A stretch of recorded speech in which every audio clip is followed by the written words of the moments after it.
Radhe Radhe. Radhe Radhe. Dandavat Pranam. Dandavat Pranam. Welcome to the exceedingly beautiful Shri Shri Radha Vinod Bihari Mandir Shri Vrindavan Dham. Srila Gurudeva ki jai, Srila Prabhupada ki jai, Rupa Gauriya Guru Varga ki jai, Patit Pavana Shri Nityananda Prabhu ki jai, Prem Purushottam Sachinandana Gaura Hari ki jai, Radha Vinod Bihari Ju ki jai, Radha Ramana Ju ki jai, Giriraj Maharaj ki jai, Harinama Sankirtana ki jai, Hare Krishna Mahamantra ki jai, Gaura Bhakta Vrinda ki jai, Shri Gaura Premanande Hari Hari Bo.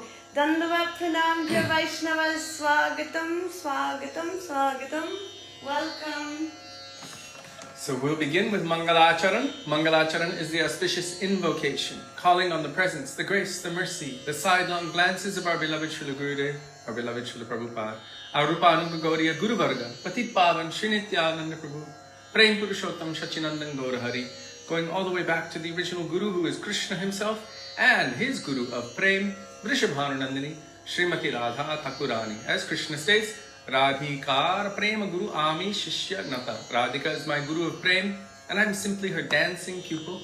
She makes me dance various novel dances according to her tune. So calling on all of these divine and transcendental personalities, we will recite Sri Mangalacharan, which you can find on page 1 of this beautiful bhajan treasure trove, Sri Gaudiya Giti Gucha, starting with Vandeham Sri Guru Sri Uttapata Kamala. If you do not have this, we have Jiva Pavana Prabhu, who very kindly posts the bhajans along with their translations and beautiful commentaries from our acharyas in the comment section of the thread.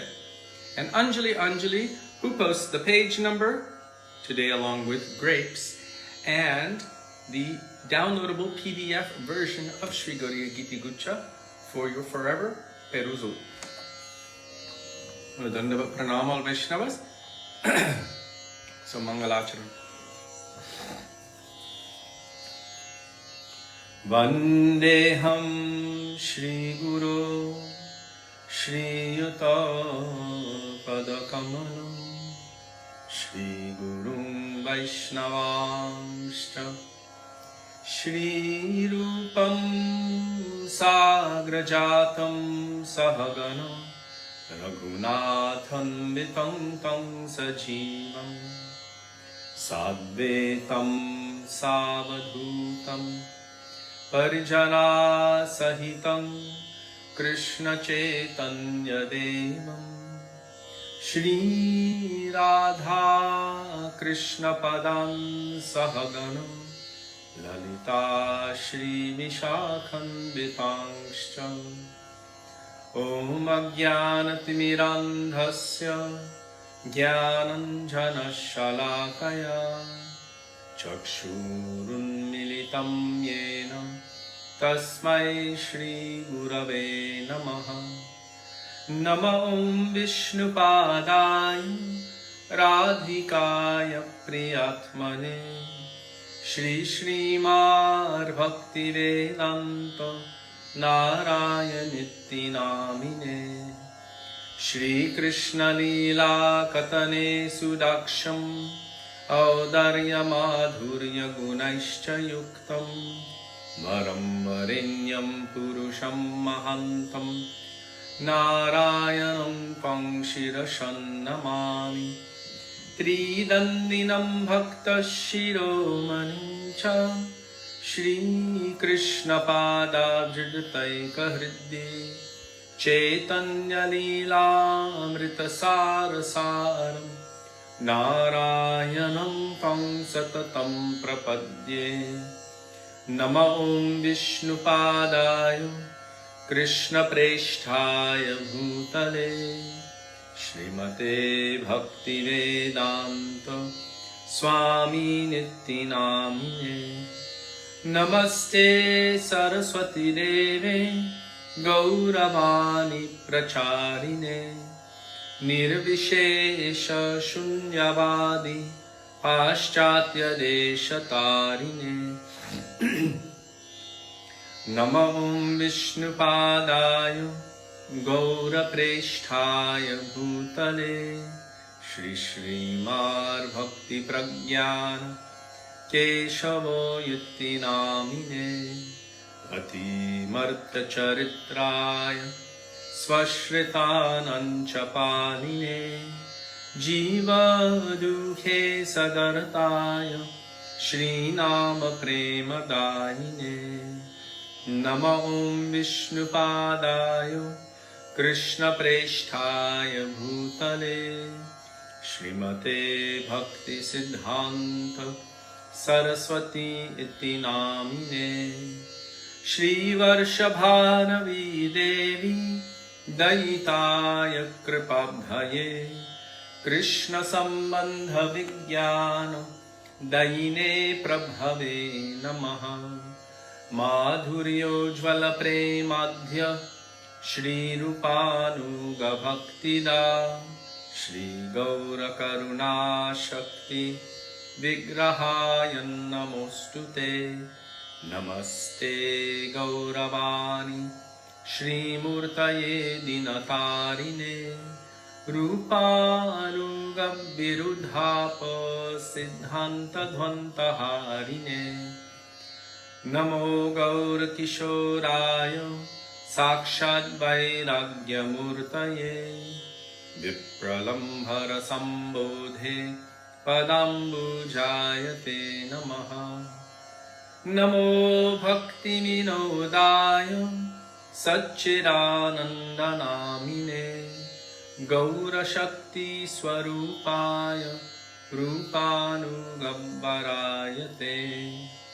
Gauravirbhava Bhumestvam Nirdishthassa Janapriya Vaishnava Sarvabhauma Shri Jaganathayate Namaha Vancha Kalpatarubhyascha Kripa Sindhubhya Evacha Patitanam Pavanebhyo Vaishnavebhyo Namo Namaha Namo Mahavadanyaya Krishna Prema Pradayate Krishnaya Krishna Chaitanya Namne Gauratvishe Namaha He Krishna Karuna Sindho Dinabandho Jagatpate Gopesha Gopika Kanto Radha Kantan Namostute Tapta Kanchana Gaurangi Radhe Vrindavaneshwari Vrishabhanusute Devi Pranamami Hari Priye Jayatang Surato Pangur Mama Mandam Matergati Matsarvasvapadambojo Radha Madana Mohano Divyat Vrindaranya Kalpadrumada Shrimad Ratnagara Sinhasanastho Shri Shri Radha Shri Lagovinda Devam Preshthali Sevyamanu Smarami Shri Mandra Sarasaram Hi Vangshiva Tattatastitaha Karsham Menu Swanar Gopir Gopinatha Shri Estunaha Vrindaye Tulasi Devyai Priyayai Keshavasya Cha Krishna Bhakti Prade Devi Satyavatyai Namo Namaha Panchatattvatmakam Krishnam Bhaktarupa Swarupakam Bhaktavataram Bhaktakyam Namami Bhakta Shaktikam Jai Shri Krishna Chaitanya Prabhu Nityananda Shri Advaita Gadadhar Shri Vasadi Gaura Bhakta Vrindam Cheto Darpanamarjanam Hava Mahadavagni Nirvapanam Shreya Kairava Chandrika Vitaranam Vidyavadhu Jivanam Anandam Buddhivardhanam Pratipadam Purnamritashvadanam Sarvatma snapanam param vijayate Shri Krishna Sankirtanam. Harer Nama Harer Nama Harer Nameva Kevalam. Kalo nastyeva nastyeva nastyeva gatiranyatha. Hare Krishna Krishna Krishna Hare Hare Hare Rama Rama Rama Hare Hare. Dandavat Pranam, all Vaishnavas.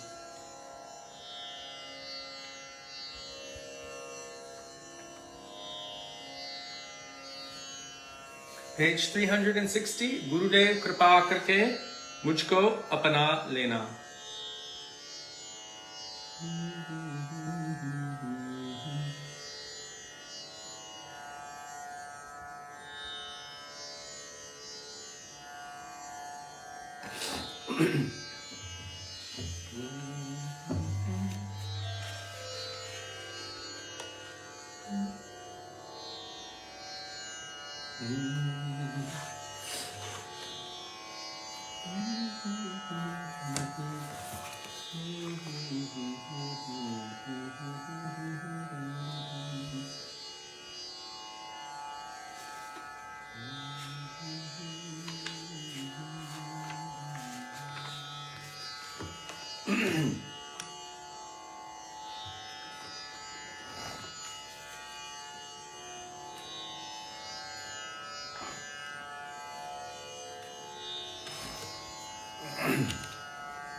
गुरुदेव कृपा करके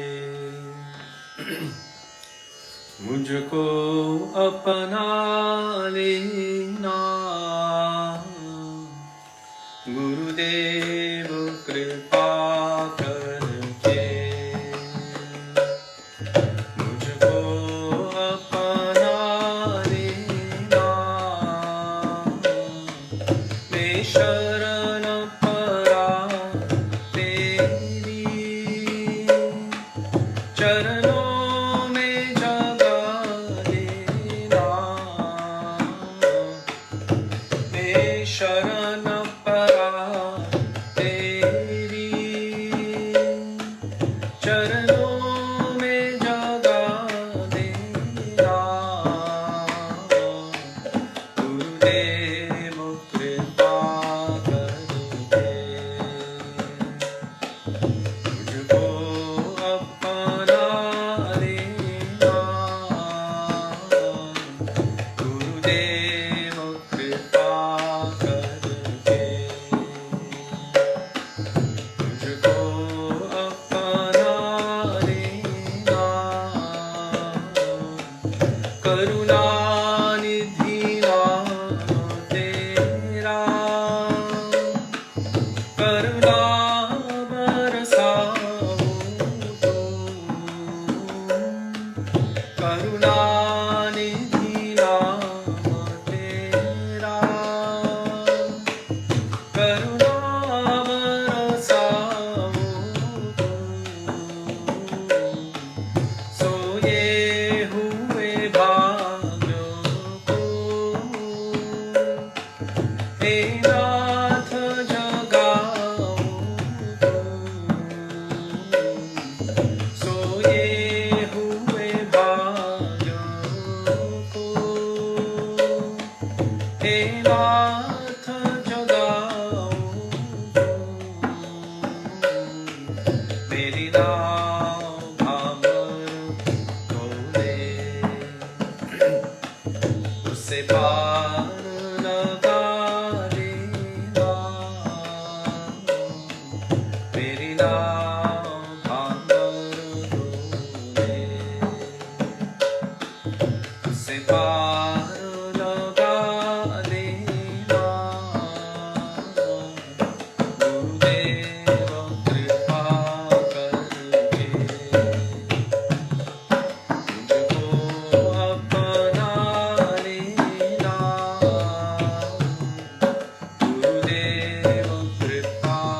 भक्ति के सहारे हो,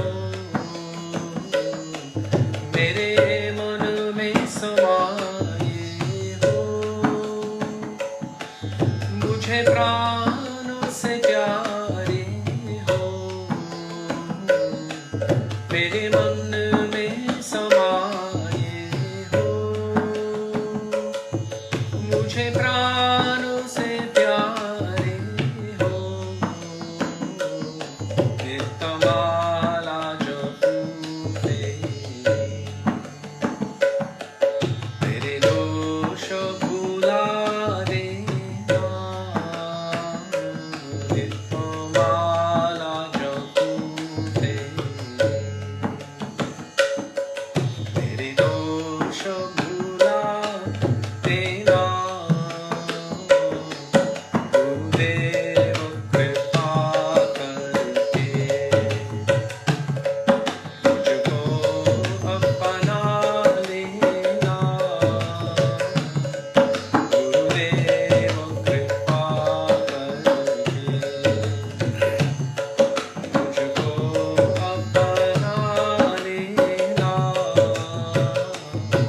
मैं संतों का सेवक हूँ, गुरु चरणों का दास हूँ, मैं संतों का सेवक हूँ, गुरु चरणों का दास हूँ, नहीं नाथ भुलाना मुझे, इस जग में अकेला हूँ, नहीं नाथ भुलाना मुझे, इस जग में अकेला हूँ, तेरे द्वार का भिखारी, कभी दिल से भुला देना, तेरे द्वार का भिखारी, कभी दिल से भुला देना, गुरुदेव कृपा करके मुझको अपना लेना, गुरुदेव कृपा करके मुझको अपना लेना, गुरुदेव तुम्हारी जय जय हो, गुरुदेव तुम्हारी जय जय हो, गुरुदेव तुम्हारी जय जय हो, गुरुदेव तुम्हारी जय जय हो, गुरुदेव तुम्हारी जय जय हो, गुरुदेव तुम्हारी जय जय हो, गुरुदेव तुम्हारी जय जय हो, गुरुदेव तुम्हारी जय जय हो, जय जय हो तुम्हारी जय जय हो, जय जय हो तुम्हारी जय जय हो, गुरुदेव तुम्हारी जय जय हो, गुरुदेव तुम्हारी जय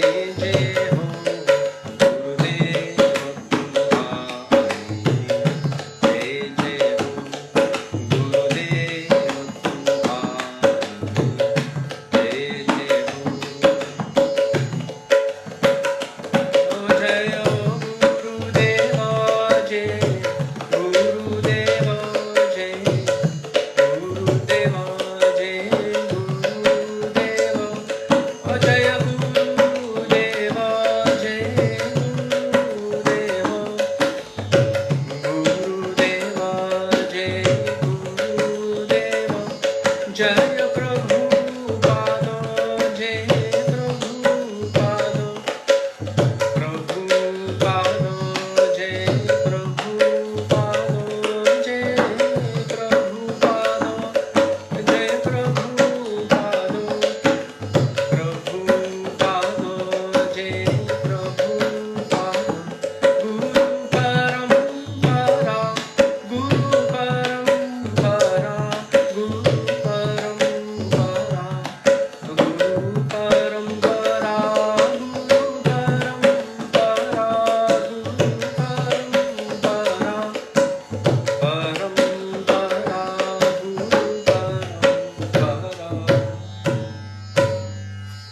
Srila Gurudeva ki jai, Srila Prabhupada ki jai, Rupa Gauriya Guru Varga ki jai, Shri Guru Parampara ki jai.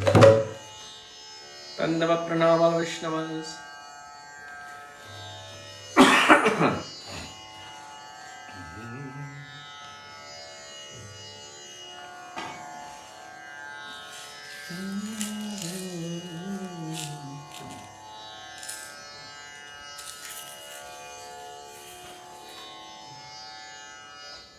Now we will call for the mercy of Vaishnavas.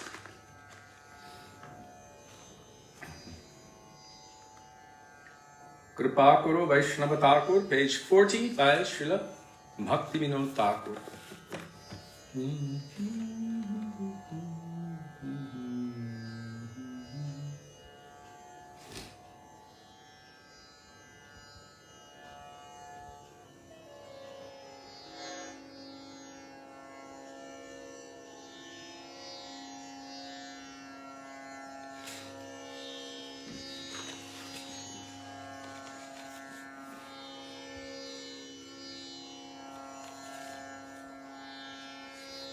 Kripa Karo Vaishnava Thakur,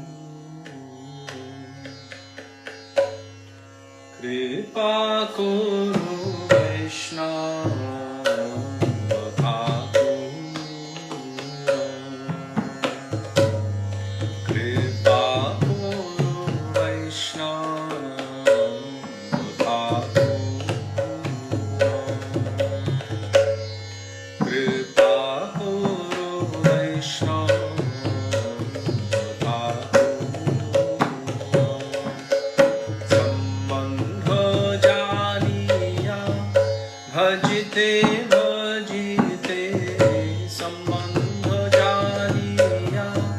Bhajte bhajte abhimano hauduro, abhimano hauduro, sambandha janiya bhajte bhajte abhimano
Uchisthani dane Vabeyam bhimano bhano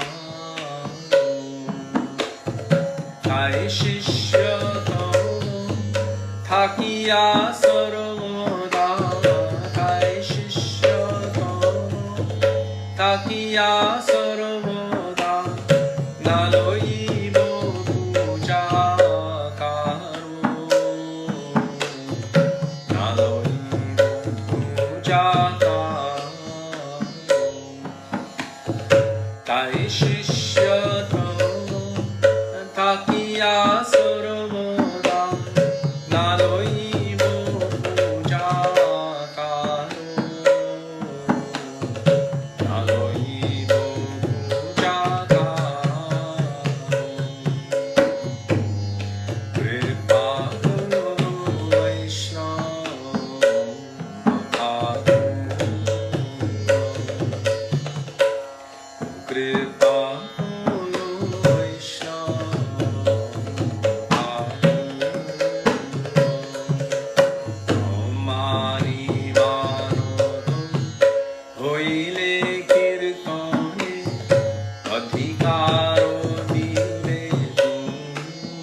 Dandava pranam, all Vaishnavas.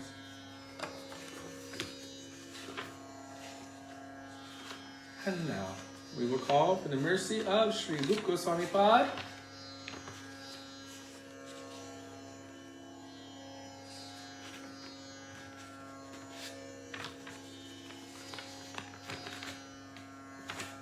Visaya Vasana Rupa Citera Vikara by Srila Bhaktivinoda Thakur, page 48.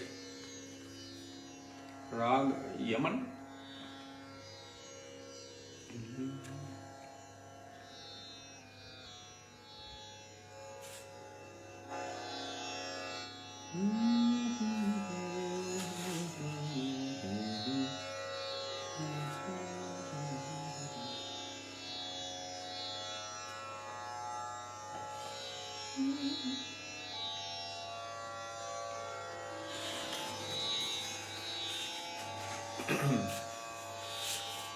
Visaya Vasana Rupa Citera Vikara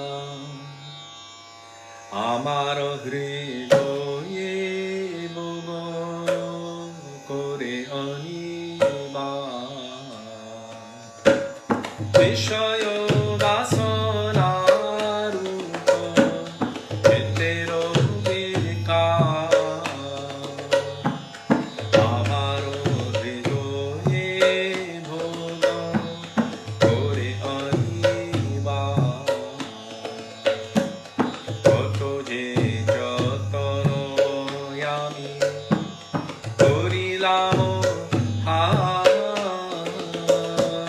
Koto je jatano yami Korilamo Nagelo vikaro buddhi sheshe prano jaya Nagelo vikaro buddhi sheshe prano jaya Ekoro vikaro more korilo yasthiro Ekoro vikaro more korilo yasthiro Shanti na paino sthano antara bandhiro Shanti na paino sthano antara bandhiro Shri Rupa Goswami more Kripa Vitoriya Shri Rupa Goswami more Kripa Vitoriya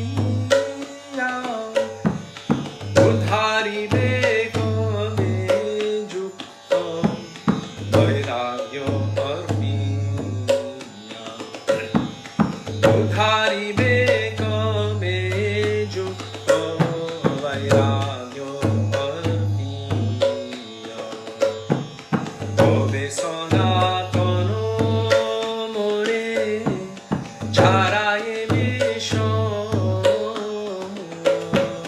Kobe Sanatano more Charaye Misho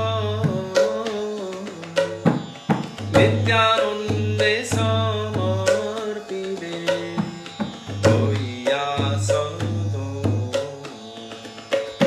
Nityanande Samarpide Toya Sado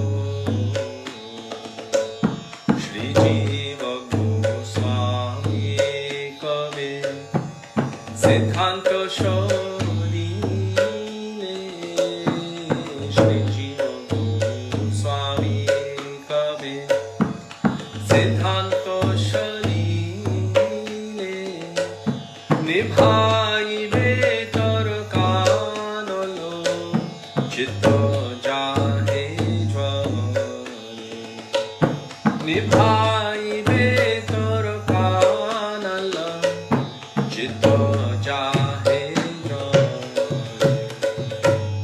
Shri Caitanya Namo Shune Udibe Puraka Shri Caitanya Namo Shune Udibe Puraka Radha Krishna Mrito Pane Hoibo Ashoka Radha Krishna Mrito Pane Hoibo Ashoka Kangalera Sukanga Durjana Ejana Kangalera Sukanga Durjana Ejana Vaishnava Chara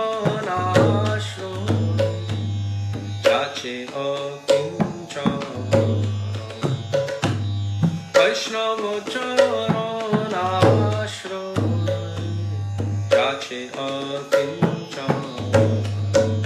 Rupa Sanatan, Jai Rupa Sanatan, Rupa Sanatan, Jai Rupa Sanatan, Jai Rupa Sanatan, Jai Rupa Sanatan, Rupa Sanatan, Jai Rupa Sanatan.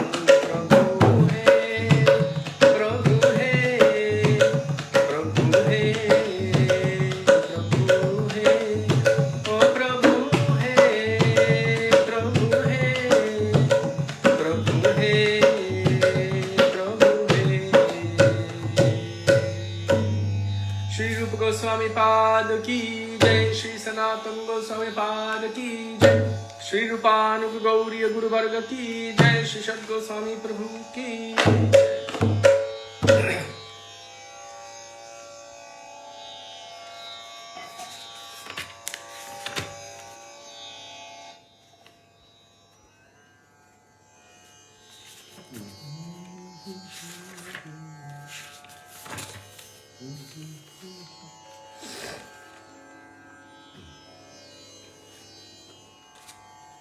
So now we have come to the point of calling out for the mercy of Sri Nityananda Prabhu. Patit Pavana Shri Nityananda Prabhu ki jai. And we will pray in the words of Sri Narottam Das Thakur, page 58, Nitai Pada Kamala, Koti Candra Sushitala. And if you don't have Sri Gaudiya Giti Guccha, Jiva Pavana Prabhu very kindly posts the bhajans in the comment section of the thread, along with their translations and beautiful commentaries from our acharyas. So you can easily take advantage of the posts of Jiva Pavana Prabhu and Anjali, who posts the page number as well as the downloadable PDF version of Sri Gaudiya Giti Guccha.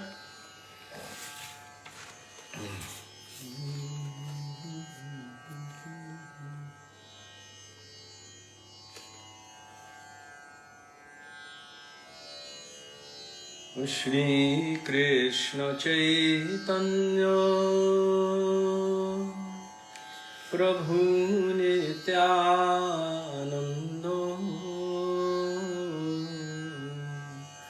Shri Krishna Chaitanya Prabhu Nityananda Shri Advaita Gadadhar Shri Vasani Gaur Bhakta Vrinda Shri Advaita Gadadhar Shri Vasani Gaur Bhakta Vrinda Shri Krishna Chaitanya Prabhu Nityananda Shri Krishna Chaitanya Prabhu Nityananda Shri Advaita Gadadhar Shri Vasadi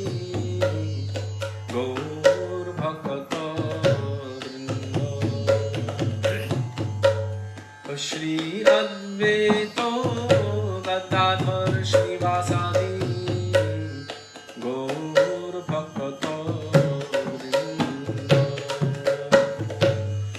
Nitai Kamala Koti Candra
Shri Nityanand प्रभु की जय। प्रेम पुरुषोत्तम शचिनंदन गौर हरि की जय।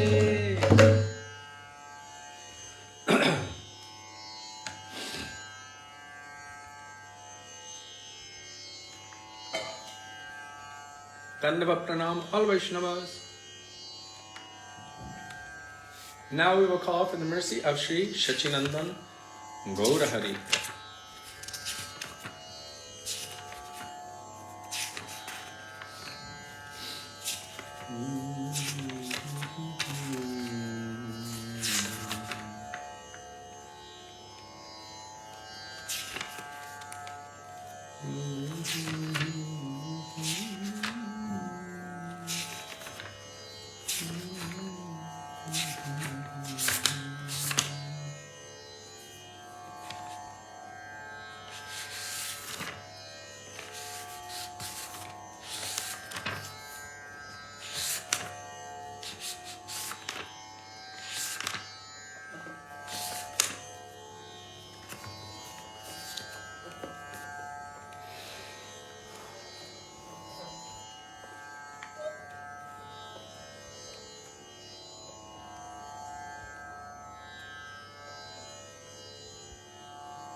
Sakhe, Kalaya, Gauram, Udaram.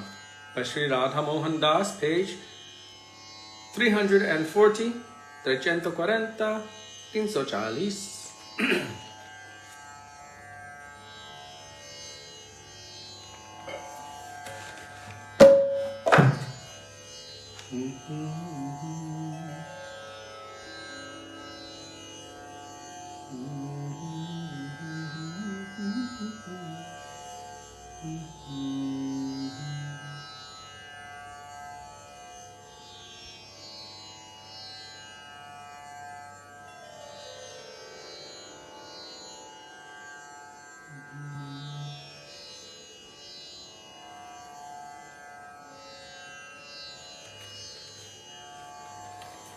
Sakhe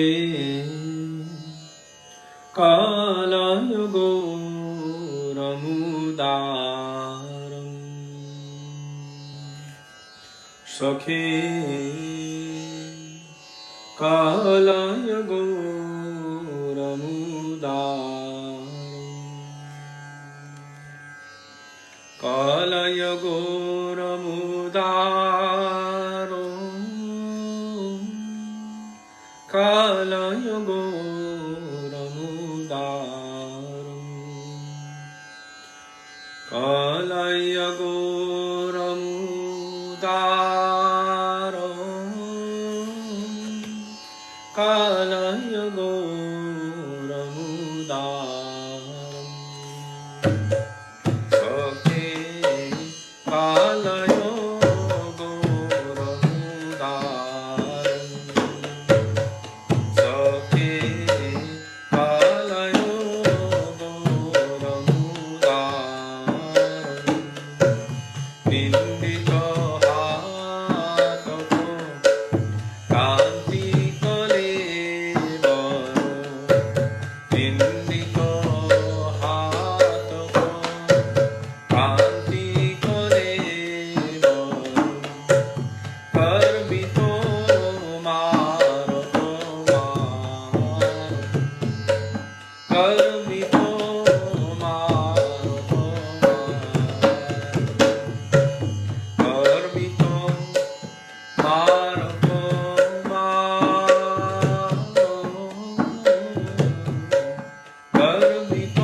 Jitaghano kunchito kesham. Jitaghano kunchito kesham. Jitaghano kunchito kesham. Jitaghano kunchito kesham. Jitaghano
Garvitamaro Tamaro Garvitamaro Tamaro Sakhe Kalaya Gauram Sakhe Kalaya Gauram Sakhe Kalaya Gauram Sakhe Kalaya Gauram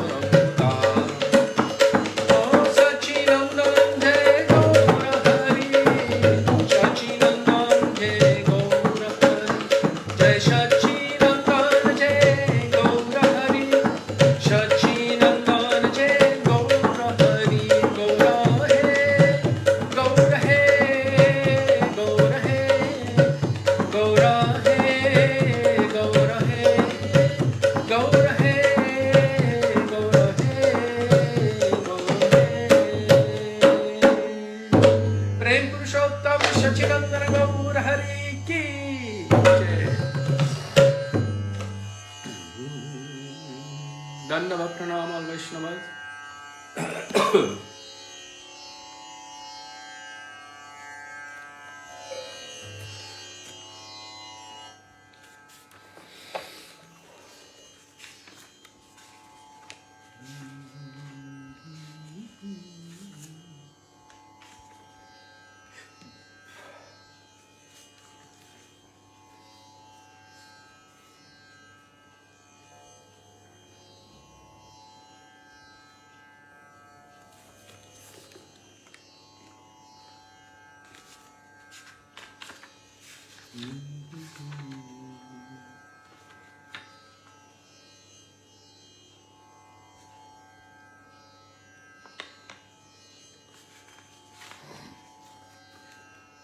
Sri Vrajaraja-Sutastakam, an ancient prayer by an unknown Vaishnava author, Nava Nirada, Nindita, Kanti, Dharam, page 295 in our Gaudiya Giti Gucha.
Nava Nirada Nindita Kanti Dharam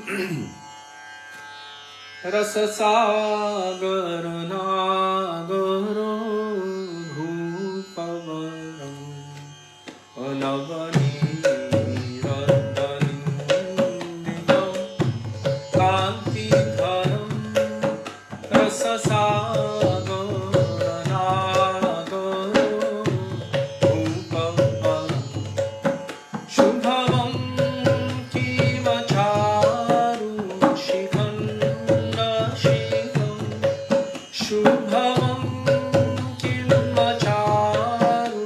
Shikanda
Krishna Kanhaiya Lal की जय।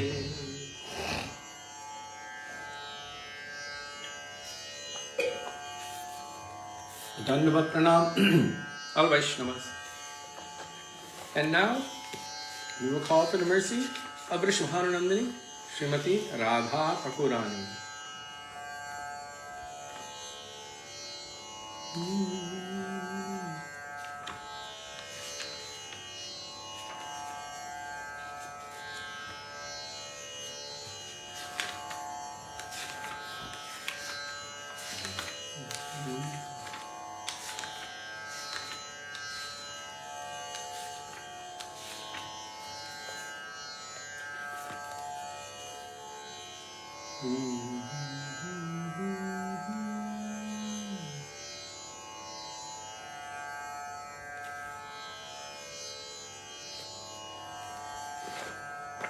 One 104.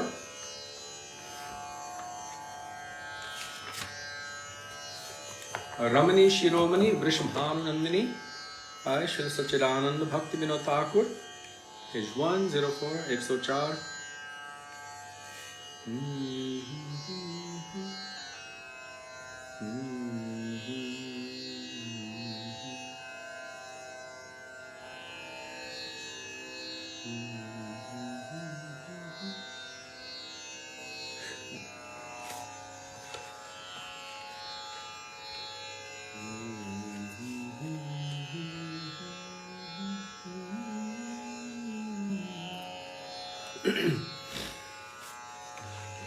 Ramani Siromani Vrishabhanunandini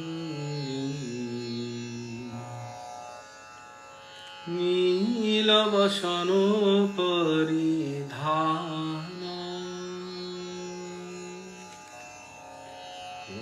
Ramani Siromani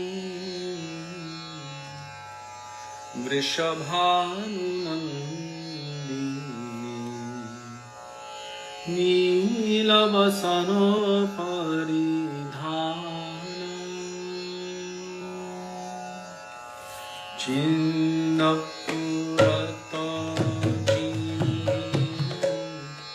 Varnavikashi Chinnapurata Jini Varnavikashi Badhakari Hari Prana Badhakari Hari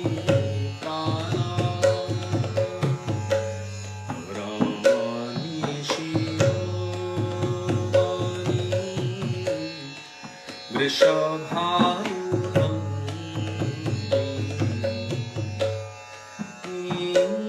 Nilavasana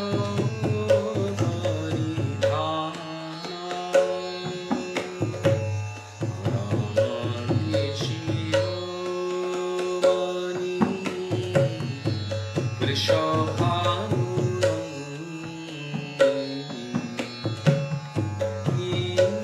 Nilavasana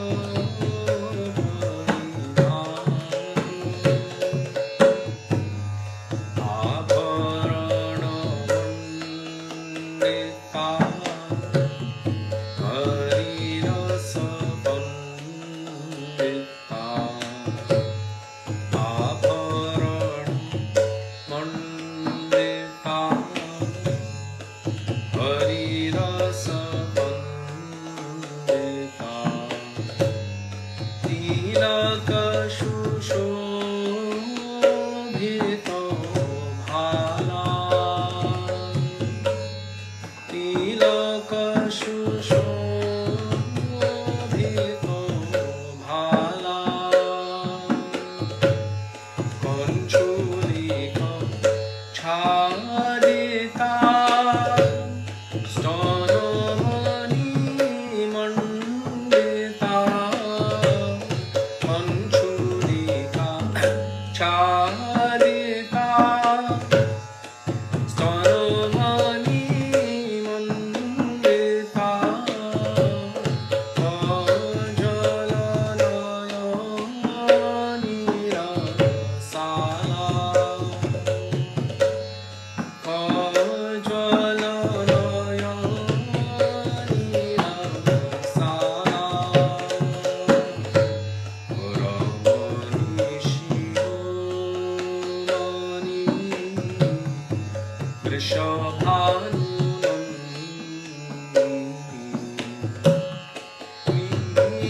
Nilavasana Paridhana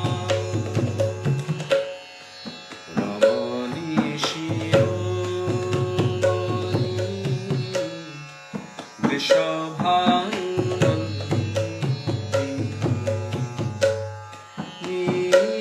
Nilavasana Paridhana Ramani Siromani Vrishabhanunam Nilavasana Paridhana Ramani Siromani Vrishabhanunam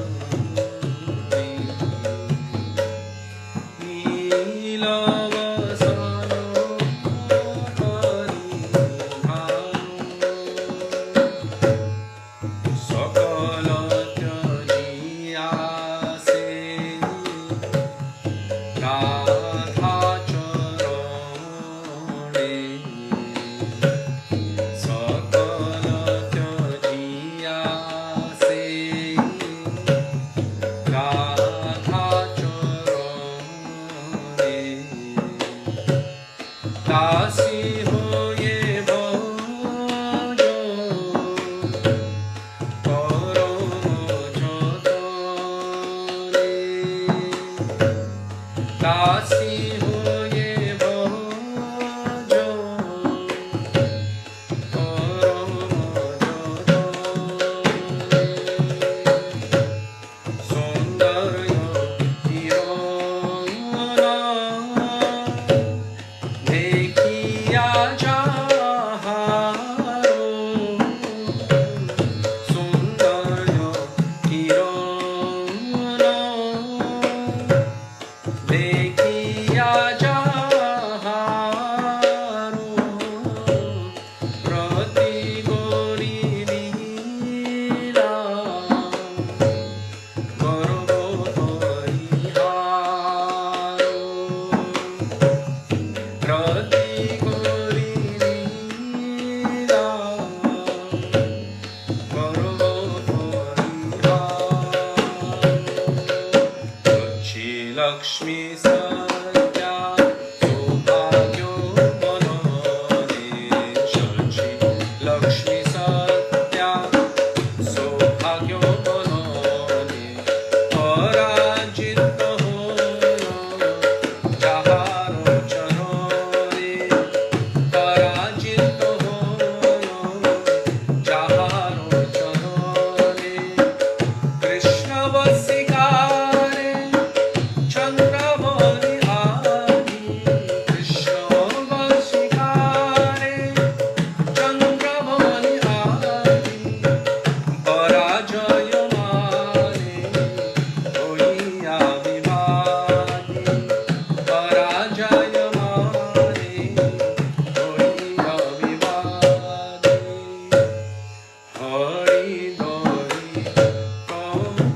वृषभानुनंदनी Shrimati Radha Thakurani की जय, श्री कृष्ण कन्हैया लाल की जय।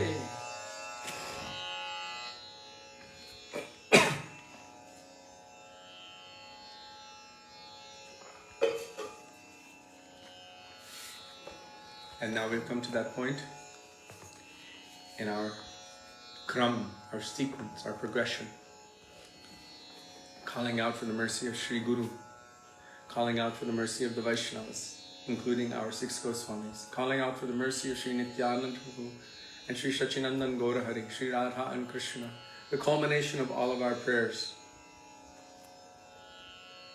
The Mahamantra, Hare Krishna, Krishna Krishna, Hare Hare, Hare Rama, Rama Rama, Hare Hare. Today we were listening to our Srila Gurudev speaking about chanting, how one should chant, and he was making obvious observations about how most of us chant. He was speaking about all of the different kinds of weaknesses that are mentioned in the first chapter of Madhurya Kadambani. Anishtita Bhakti, and all of the different kinds of distractions. How one would be, Hare Krishna, oh, you should be doing this, we should do that. How one is not concentrated, but he was saying that when one is chanting, one should go very, very deep. And if one is chanting japa and they start falling asleep, then they should jump up and start doing kirtan. He said, you should dance, nritya, Hare Krishna, and then continue. And today I was reading how Srila Gurudev was speaking that we can, if we overdo anything or underdo anything, ati ahara. Sometimes we think ati ahara means overeating. It means over or under consuming. Then one cannot be balanced for bhajan. If one is overeating or undereating, oversleeping or undersleeping, at certain points. And he was saying it depends on the individual and their own body. But one should find that balance, that place where they can focus, where they can concentrate, and where they can do bhajan. Bhajan does not just mean singing the songs in the songbook. Bhajan means all of the activities that one undertakes to increase their devotion and or their thirst for devotion to Krishna, according to the instructions given by Guru, Sadhu and Shastra.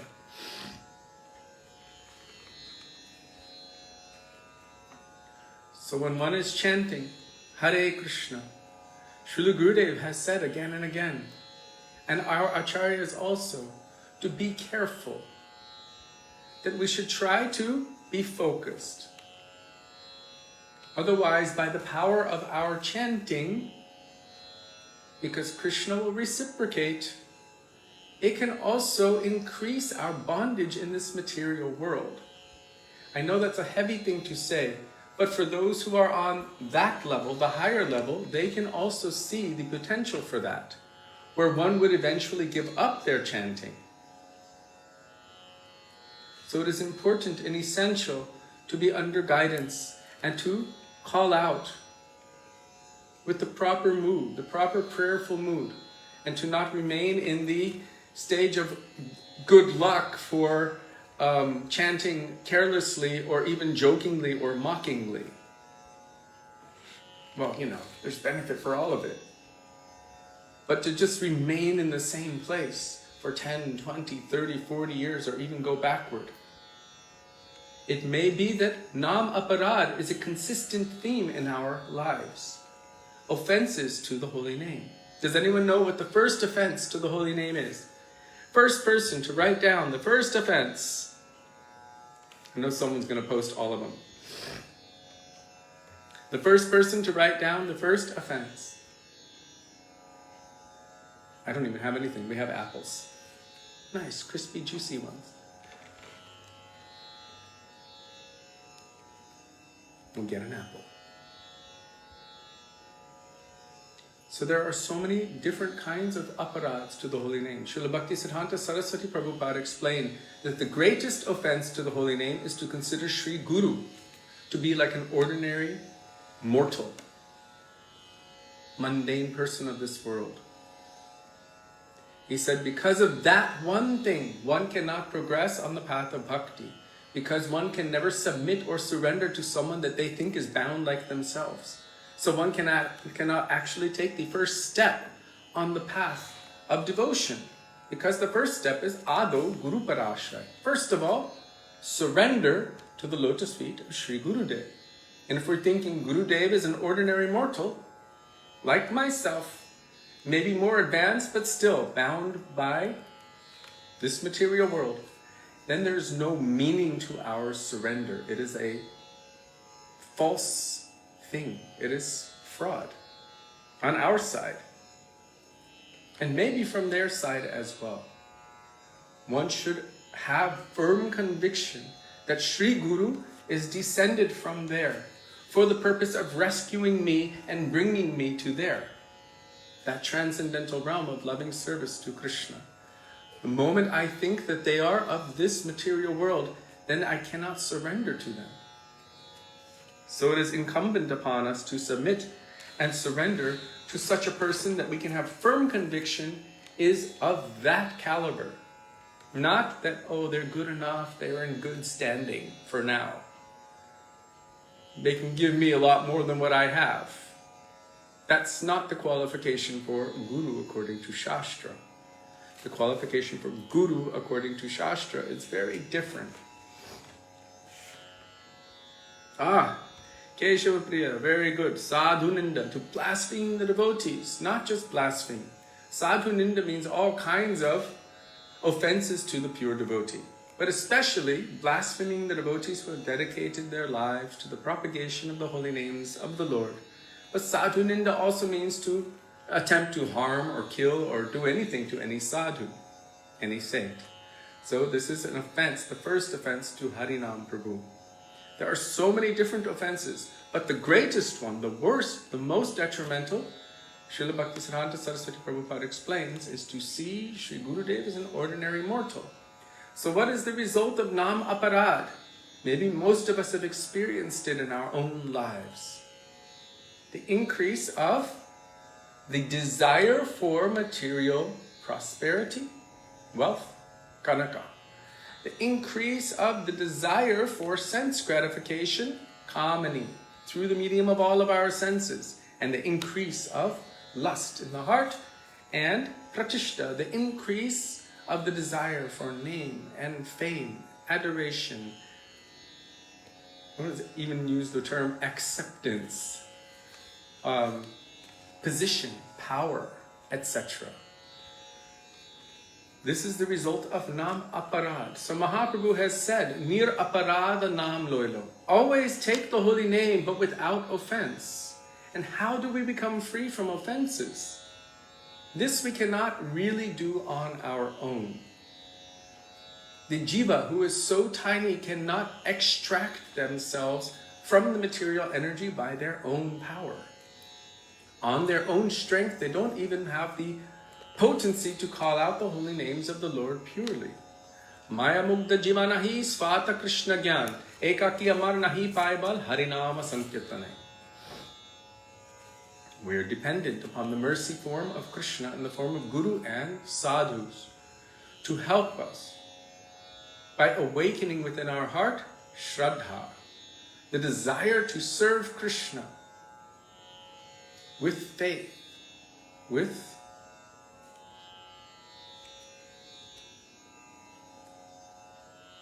I don't want to go deeply into the definition of Shraddha, but they're awakening within our hearts this Krishna Seva Vasana. This is the seed of the creeper of bhakti. And by this, with that mood, in that association, we can gradually have our weeds eradicated from our hearts.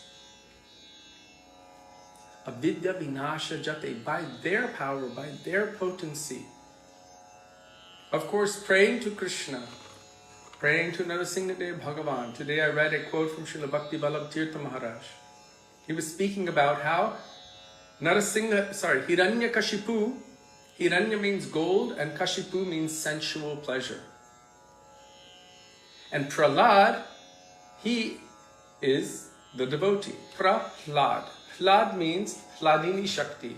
What gives pleasure and happiness to the Lord? Prahlad, this is the devotee. And Hiranyakashipu is the demon. And he said both are within us, the devotee and the demon. And so when we pray to Sri Narasimha Bhagavan, Narasimha Bhagavan eradicates or destroys the Hiranyakashipu part, the desire for material wealth and for sense gratification and all of those things, and nourishes the devotee. Nourishes the Prahlad within us. So we all have all of these things within us. Hiranyakashipu, and this devotional tendency is also there. It is also present within us.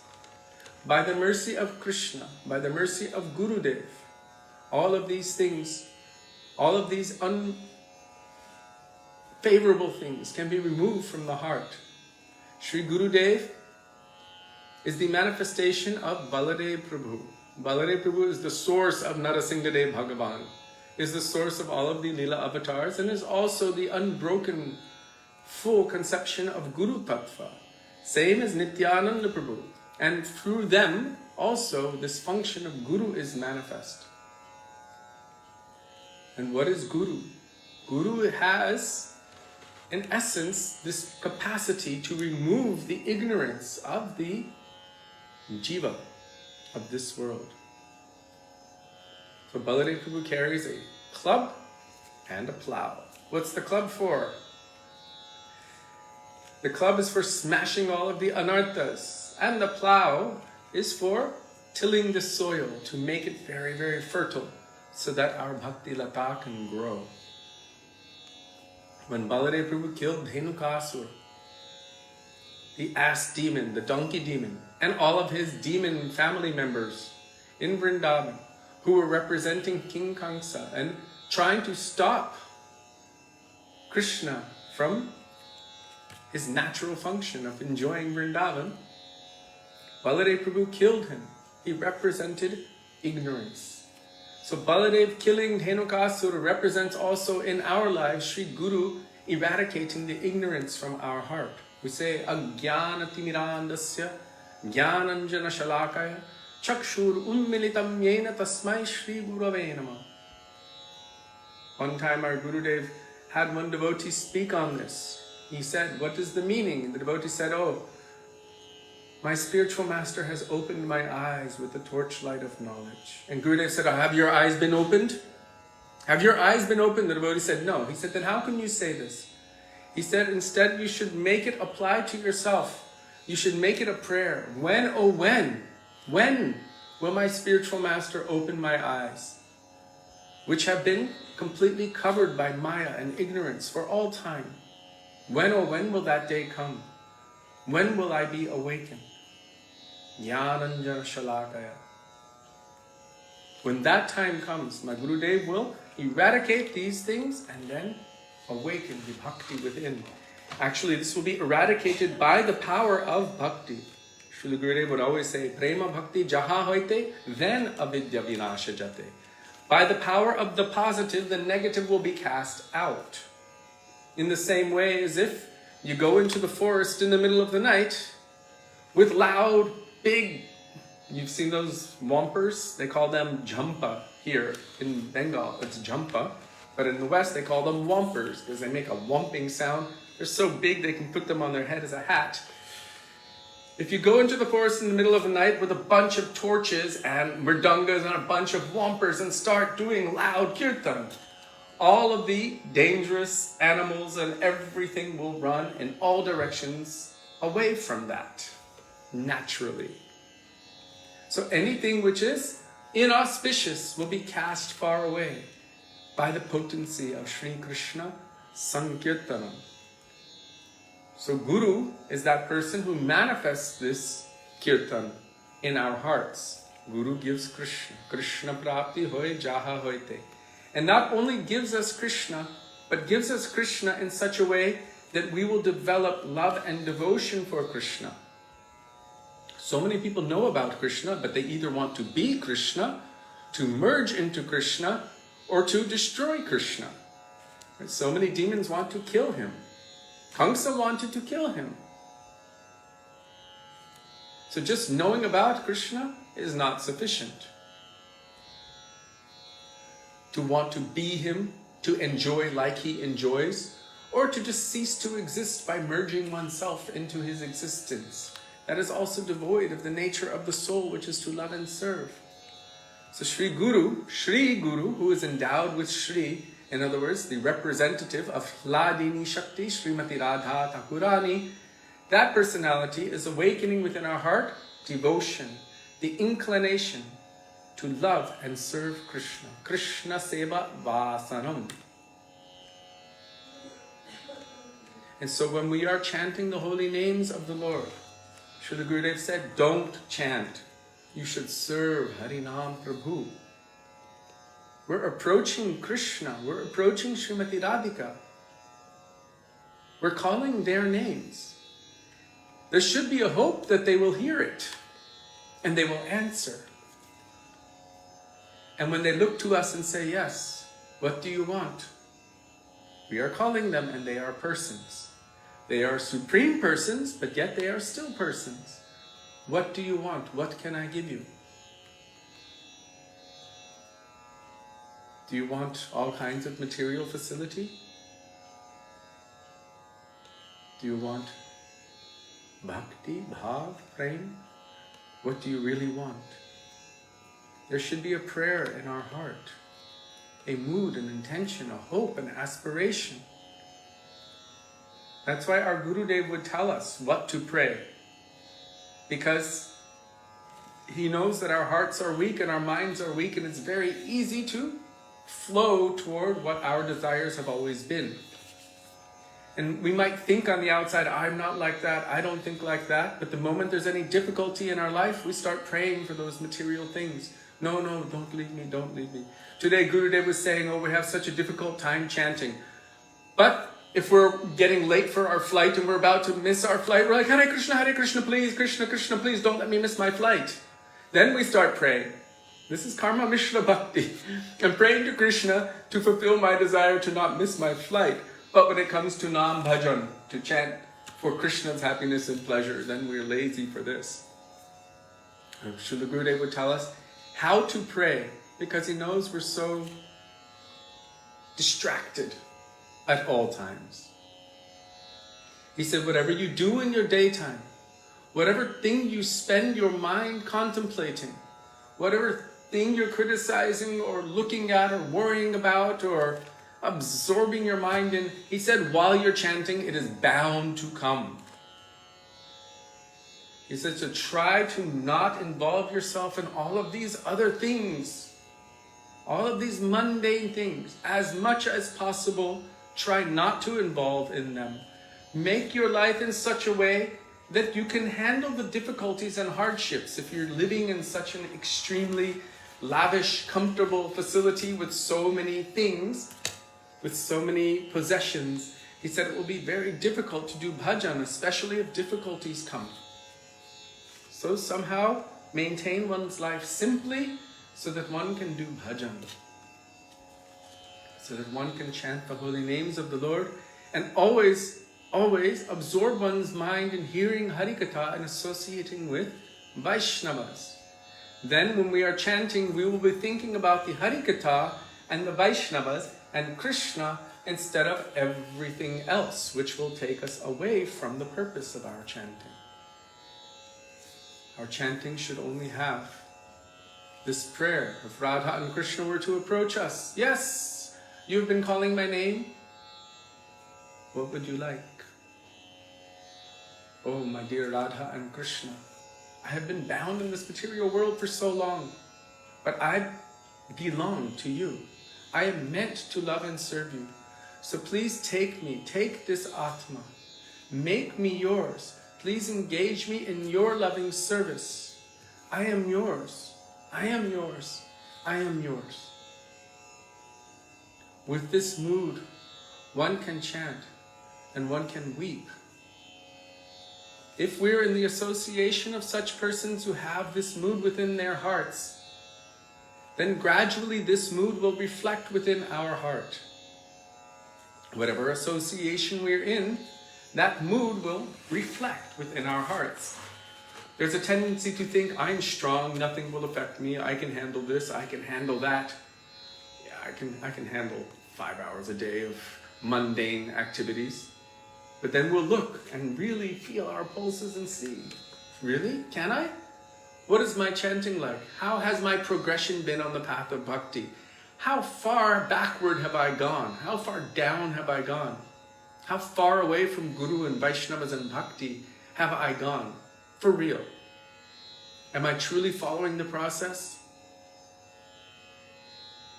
So we can see, to some extent, maybe not as much as Sri Guru can see, but yet Sri Guru is infinitely merciful, lucky for us. As nonsense and as bad and as lowly and as horrible as we've been in millions of trillions of lifetimes, still they see the true treasure underneath, inside. That pure spirit soul who is part and parcel of Krishna, meant to love and serve Krishna, who's really not in contact with all of that nonsense, external stuff, and that can be awakened. They see that treasure, and they try to awaken that. In other words, as Sri Narasimhadev Bhagavan is removing the Hiranyakashipu from the heart and awakening or nourishing the Prahlad, Sri Gurudev will do the same thing for us. So holding on tightly to the lotus feet of Sri Gurudev and the Vaishnavas, Sri Nityananda Prabhu, Sachinandan Gaurahari, and calling out very loudly the holy names of Krishna with a prayer, with an intention, with a mood. Then when we chant, when we serve Sri Harinam Prabhu, Radha and Krishna in this form, we can expect the awakening of bhakti to manifest. And gradually from this, bhav, and then prem. So Nimai Chaitanya Prabhu, he has mentioned, is it true that we have to remove envy by our own endeavor? All other anarthas can be removed by the mercy of Gurudev, Sankirtan and Sadhana, of course.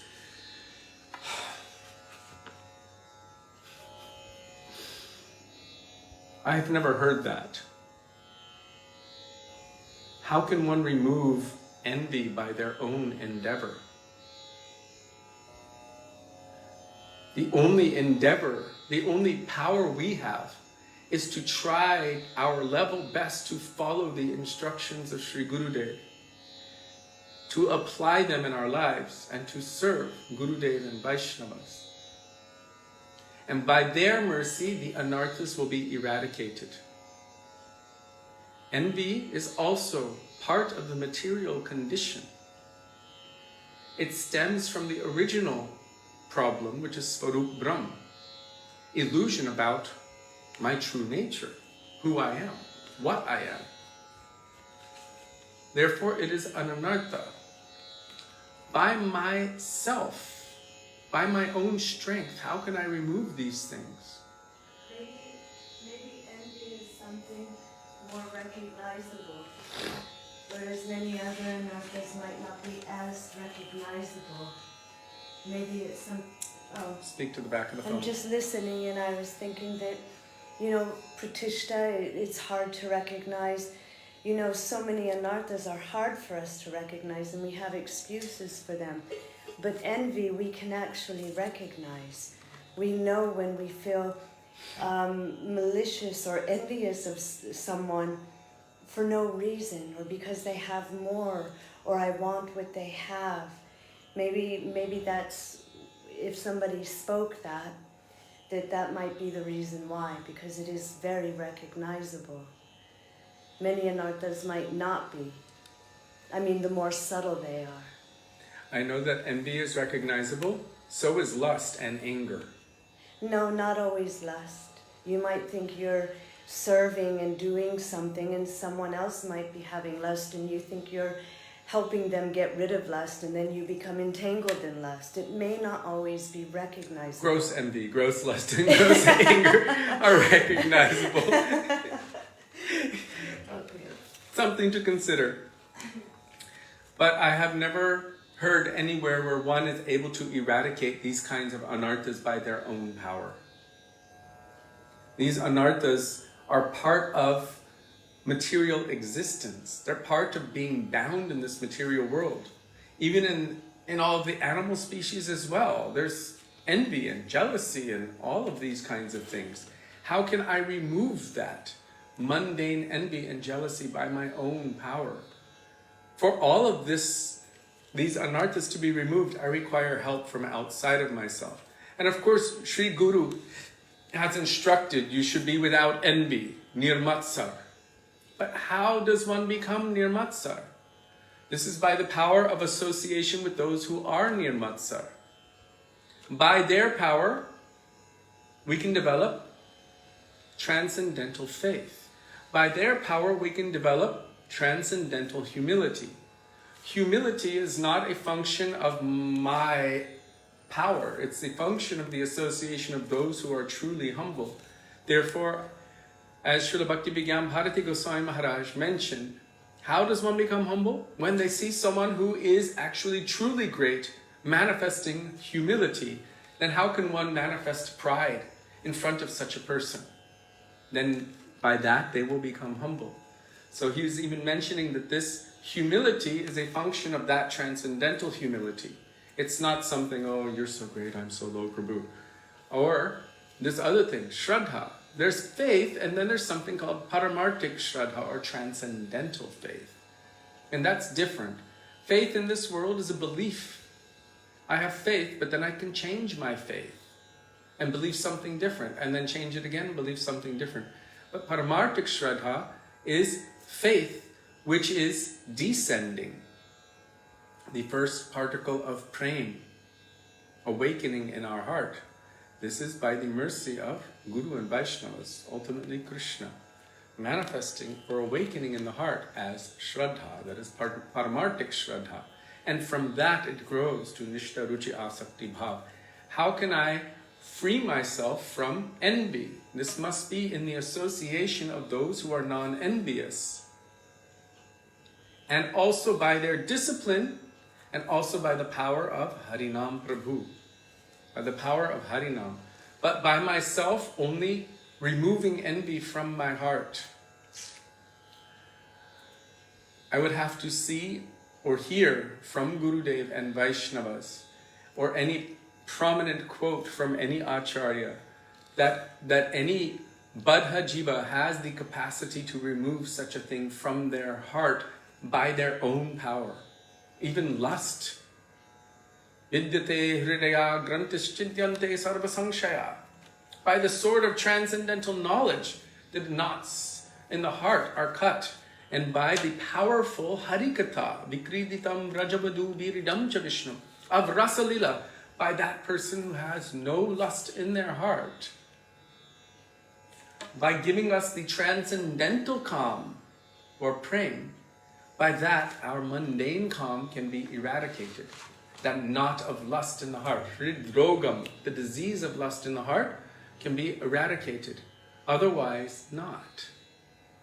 So the process of removing our anarthas is a function of the spiritual or the divine or transcendental descending and taking its place.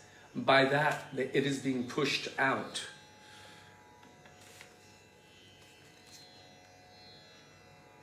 So my question is, where did you hear it?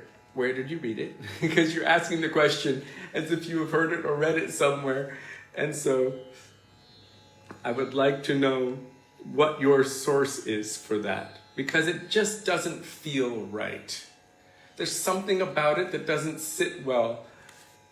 When you look at the tattva, the conceptions of tattva and siddhanta, these conceptions all together, how does one remove matsaryata from their heart? Raghunath Das Goswami says that when these dacoits, Kam, Krodh, Lobha, Moha, Mada and Matsarya, he's saying it in Manashiksha, lust, anger, greed, madness, envy, and pride. These are the dacoits who are coming to attack us on the open road. We don't have power to defend ourselves from these on our own. He said at such a time we should loudly call out to the great generals on the path of bhakti. That is our Gurudeva, our Guru Varga, our 6 Goswamis, our Acharyas. Please help me. I don't have the strength on my own. Gurudev said this is the meaning of Jai. When you're calling their names and saying Jai, basically you have a kingdom. You have this little kingdom, this body, this mind, this intelligence, these senses, and your little vicinity. If any other much more powerful king is attacking, you can only hold it off for so long before they attack and completely demolish everything and take over. If you want to win this fight, then you need to seek help of more powerful warriors or kings who can defeat these ones who are attacking you. He said, but if you take shelter of them and they defeat this other king, then they take prominence in your life. In other words, you have to place them on the throne and you have to become subservient to them. They might keep you in the role of little king, but they're the emperor now. So Jai means you are victorious and I am your servant. Please be victorious over this heart. So Raghunath Das Goswami is saying that when these dacoits, Kam, Krodha, Lobha, Moha, Mada, Matsarya, envy, are attacking us, at that time we need to cry out for help from those very strong, great, powerful generals. And if we are sincere and really holding on tightly to their lotus feet, not only can they defeat, but easily they can defeat these personalities. One time, one devotee gave a class and I felt very, very hopeless. And right afterward, because Gurudev was there in Murwilamba, I ran to Gurudev's room and I was feeling like, oh my God, I can never do this. I just can't do it. And I went to Gurudev and he's like, yes. I said, Gurudev, I don't know how I can do it. I have so much lust and anger and greed and madness and envy and pride. And I just saw like Mount Everest before me. I saw it like the biggest mountain. I thought, I'm hopeless. It's so great that nothing can help me. And Gurudev's response was simply this, bah, it's nothing. And I was like, what? He said, just follow my instructions and very easily it will go away. So what I saw as my big mountain, it was my mountain of pride in these things, thinking they're so powerful that even my Gurudev cannot handle it. He saw it as nothing, not even practically a particle of dust that easily he could eradicate if I simply continued to follow him and his teachings and instructions. So everywhere in all of our shastras we have heard, I've never heard that envy is something that one can simply eradicate on their own. We've heard of Sobari Rishi under the waters of Jamuna for thousands of years, doing intense austerities. But because, one, he had made aparad to Garuda previously. Two, because he was not taking association of Vaishnavas, he was not under guidance. Then, although he had stilled his lust, anger, greed, madness, envy, and pride, and made himself seem shanti, peaceful, all it took was some mating act of the fish to completely stir up his pot full of dust, and all of that shanti, pure, pristine looking water of his heart was now full of mud. Means all of these different tendencies were fully inflamed within his heart, and he gave up his austerity and entered the material world and enjoyed for thousands of years. So these things, they are dependent upon mercy, the mercy of Gurudev. I don't think that I can just remove that by myself. Srila Gurudev said we should try to get rid of these things. But really it is by the power of the superior thing. It is by the power of Harikatha that these lower things will be given up. Envy, pride, lust, anger, madness, greed.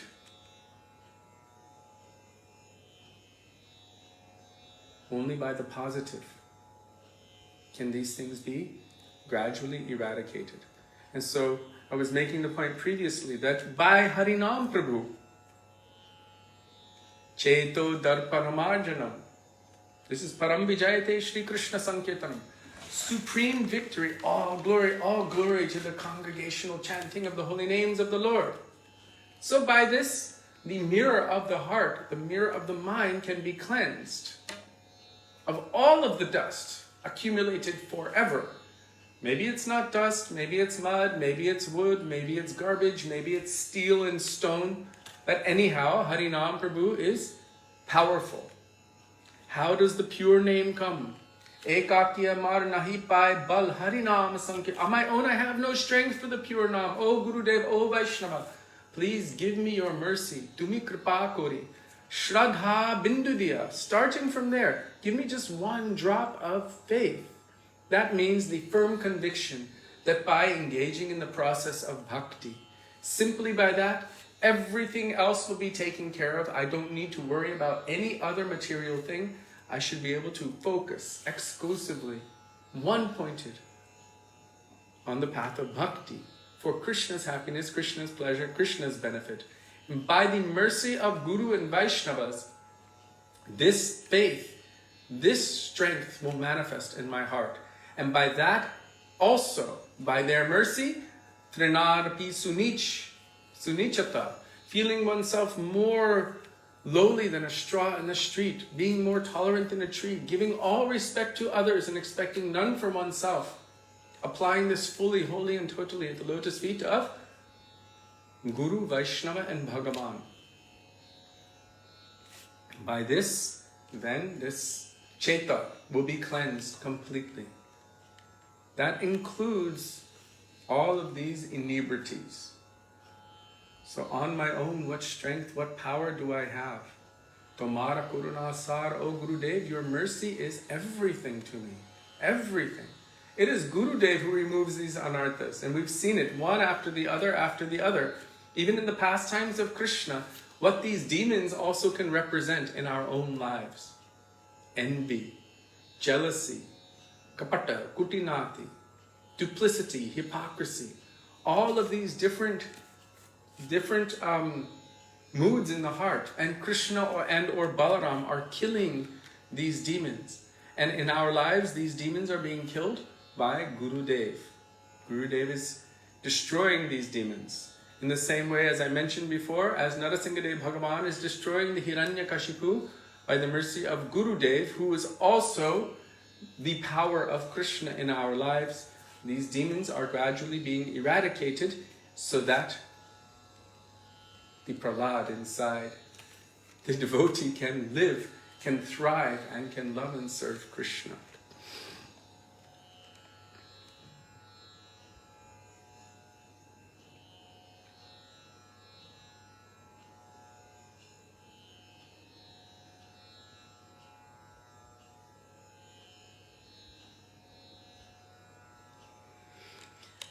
Yes, these kinds of things we should definitely clarify and try to get to the bottom of this, or the essence of this. I have never heard Gurudev, I have never heard any other Acharya or read from them, for that matter. Not that I've read everything, or not that I've heard everything, but sometimes when you look at something from the perspective of Tattva, Siddhanta, then it should put other things into question. Wait a second, it doesn't seem right. So how would that fit in? It should cause a questioning, and then a research should be done so that clarification and reconciliation can be made. Otherwise, things like that, I mean, gosh, envy lurks. It just comes out from out of nowhere. Oh, look at, why are they so successful? They shouldn't be successful. They're doing all kinds of nonsense activities. Look at me. I'm not doing all of that. Why are they much more successful than me? Those kind of things. They don't deserve to have that. Envy comes up so easily. People who are married looking at somebody else saying, oh, look at, wow, they got a more beautiful wife or a more beautiful husband. Oh, look at their house. Look at, oh, they've got more money. Look at what a beautiful mandir they can have. We have so many different ways that people can be envious. Or people can be envious about the skin tone of someone else. People can be envious. It's so many thousands of ways for envy to manifest. This is one of the main things. How do I remove that from my heart by my own power? Harinam Prabhu will remove that. Gurudev, Vaishnavas, the positive will remove that. So,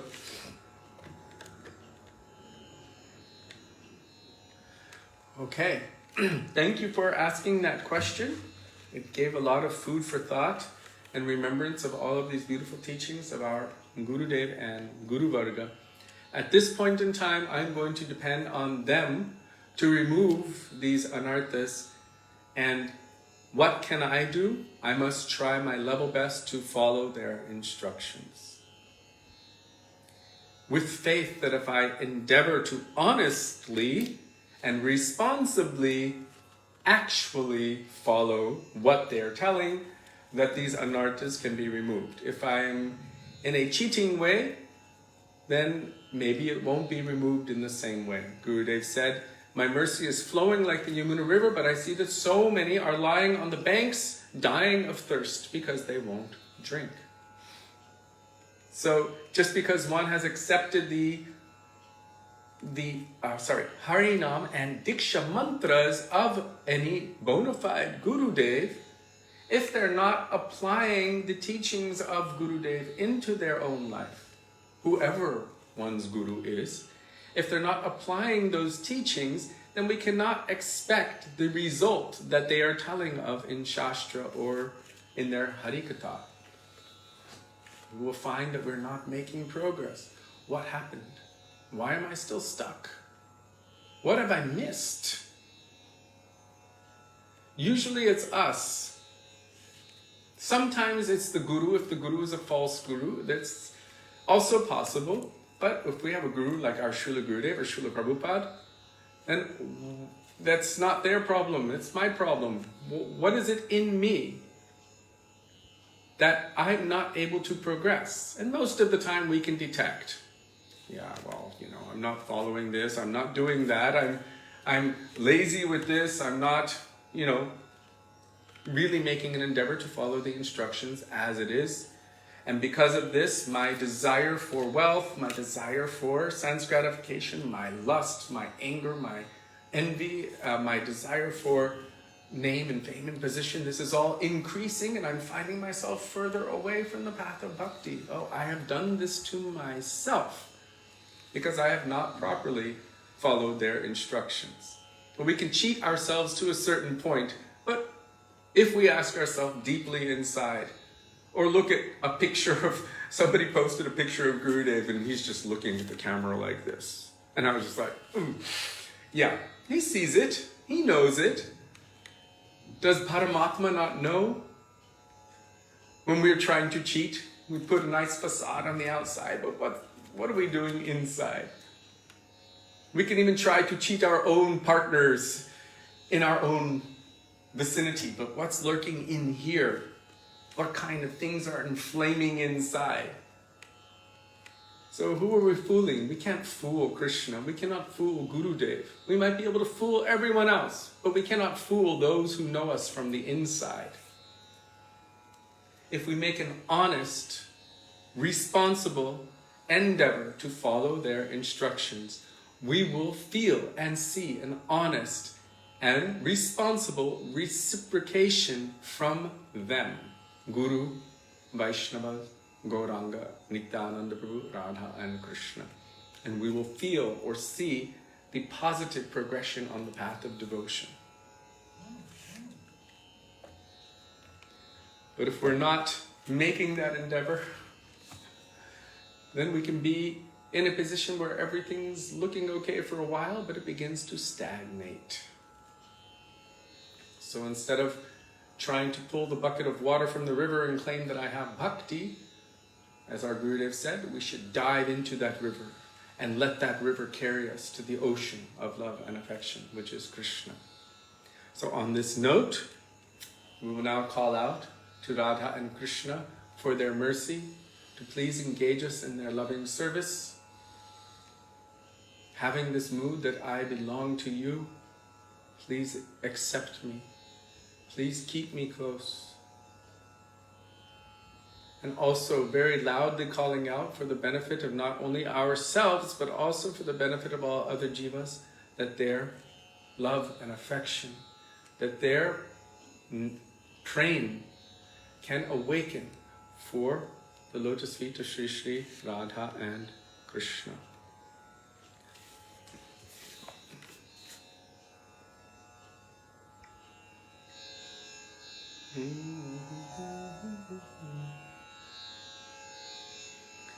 Hare Krishna, Hare Krishna, Krishna Krishna, Hare Hare, Hare Rama, Hare Rama, Rama Rama, Hare Hare Krishna, Hare Krishna, Krishna Krishna, Hare Hare,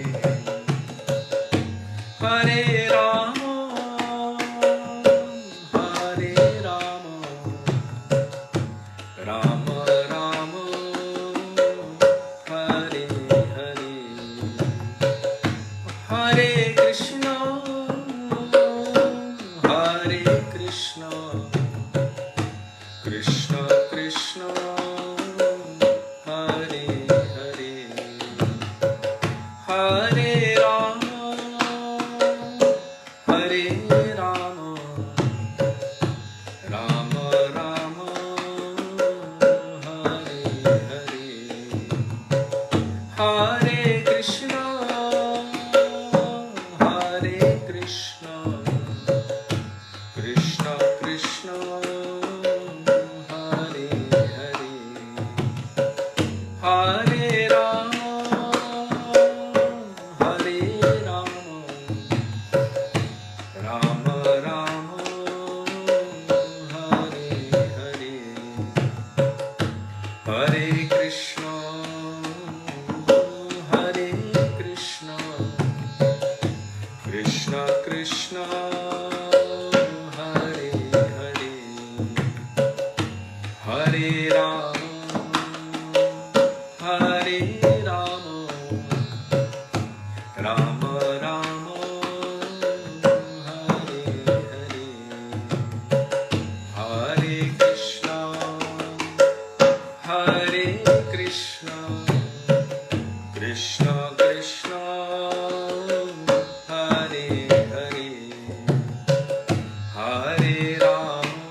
Krishna, Hare Hare, Hare Rama, Rama Rama, Hare Hare, Hare Krishna, Krishna Krishna, Hare Hare, Hare Rama,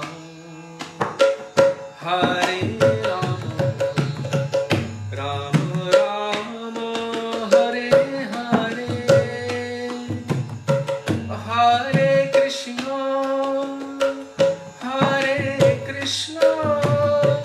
Krishna Krishna, Hare Hare,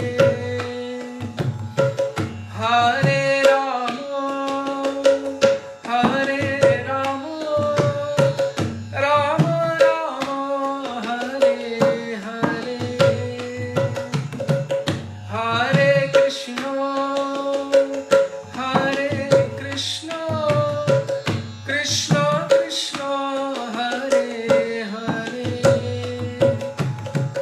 Hare Rama, Rama Rama, Hare Hare, Hare Krishna,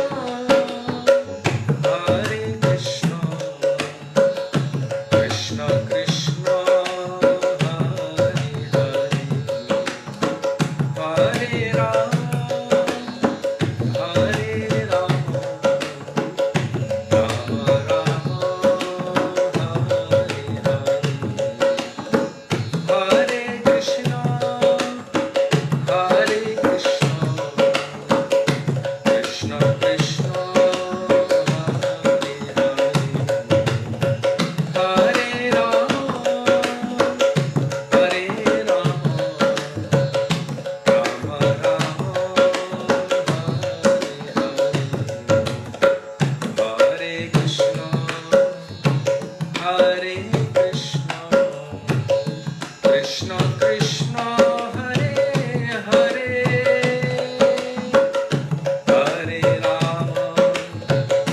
Hare Rama, Rama Rama, Hare Hare,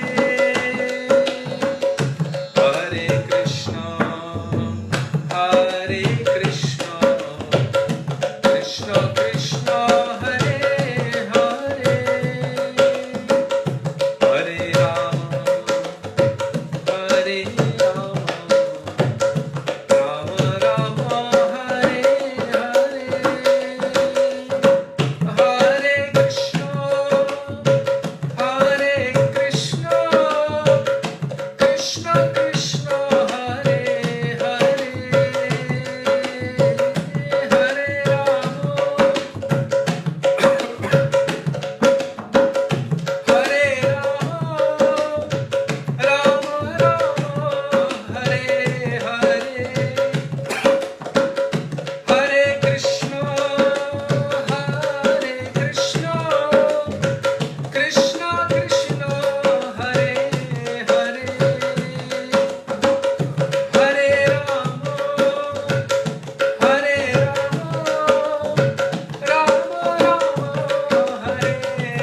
Hare Krishna, Krishna Krishna Hare Hare, Hare Rama, Rama Rama Hare Hare, Hare Krishna, Krishna Krishna Hare Hare, Hare Rama, Rama Rama Hare Hare, Radhe Radhe Govinda Govinda, Radhe Radhe Radhe Govinda Govinda, Radhe Radhe Radhe Govinda Govinda, Radhe Radhe Radhe Govinda Govinda, Radhe Radhe Radhe Govinda Govinda, Radhe Radhe Radhe Govinda Govinda, Radhe Radhe Radhe Govinda Govinda, Radhe Radhe Radhe Govinda Govinda, Radhe Viro Bihari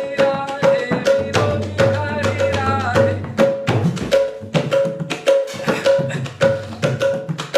Bihari Radhe, Viro Bihari Radhe, Viro Bihari Radhe, Viro Bihari Radhe, Viro Bihari Radhe, Viro Bihari Radhe, Viro Bihari Radhe, Viro Bihari Radhe, Viro Bihari Radhe, Viro Bihari Radhe, Hare Krishna, Krishna Krishna Hare Hare, Hare Rama, Rama Rama Hare Hare, Hare Krishna, Krishna Krishna Hare Hare, Hare Rama, Rama Rama Hare Krishna, Hare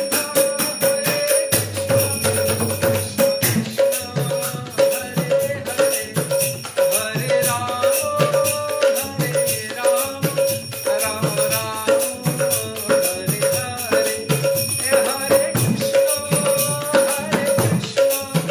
Krishna Krishna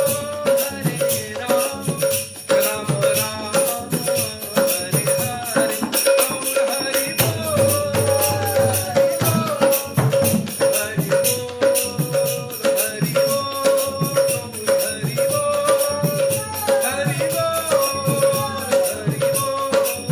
Hare,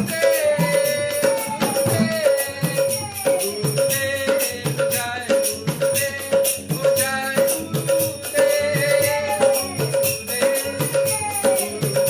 Hare Hare,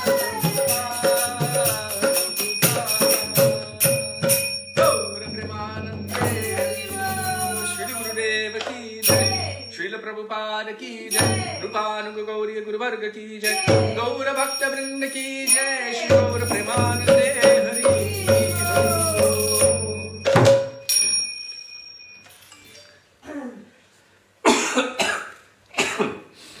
Take the hot water there. Thank you. Anarthas are being brought out.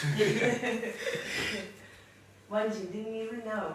Yep, deeply inside.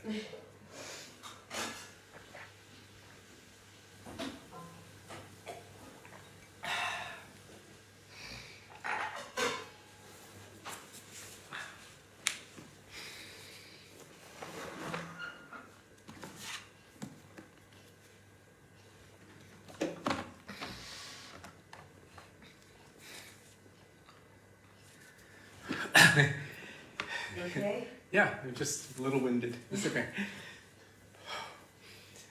Gurave Gaura Chandraya Radhikaya Tadale Krishnaya Krishna Bhaktaya Tadbhaktaya Namo Namah Ajnana Timirandhasya Jnananjana Shalakaya Chakshur Militam Yena Tasmai Shri Gurave Namah Namo Vishnupadaya Radhikaya Priyatmane Shri Srimad Bhaktivedanta Narayaniti Namine Namo Vishnupadaya Krishna Preshthaya Bhutale Srimate Bhaktivedanta Swaminiti Namine Vancha kalpatarubhyascha kripa sindhubhya evacha patitanang pavanebhyo vaishnavebhyo namo namah Jai Shri Krishna Chaitanya Prabhu Nityananda Shri Advaita Gadadhar Shivasari Gaura Bhakta Vrinda Hare Krishna Krishna Krishna Hare Hare Hare Rama Rama Rama Hare Hare Mukam Karoti Vachalam Pangam Langayate Giring Yat Kripatamaham Vande Shri Gurum Ninatarinam. First of all, I offer my Dandavat Pranam thousands of times in the dust of the lotus feet of our beloved Gurudeva. Nitya Lila Prabhishta Vishnupad Ashtotara Shata Shri Srimad Shri Bhakti Vedanta Narayan Goswami Maharaj. And the same thousands of Dandavat Pranam in the dust of the lotus feet of Nitya Lila Prabhishta Vishnupad Ashtotara Shata Shri Srimad Shri Bhakti Vedanta Swami Shri Prabhupada. And to all of our Rupanuga Gaudiya Guru Varga. And to all Vaishnavas past, present and future, including all of you who are present with us today, we offer our Dandavat Pranam. Dandavat Pranam, dear Vaishnavas. Radhe, Radhe, Radhe Sham. Radhe Sham.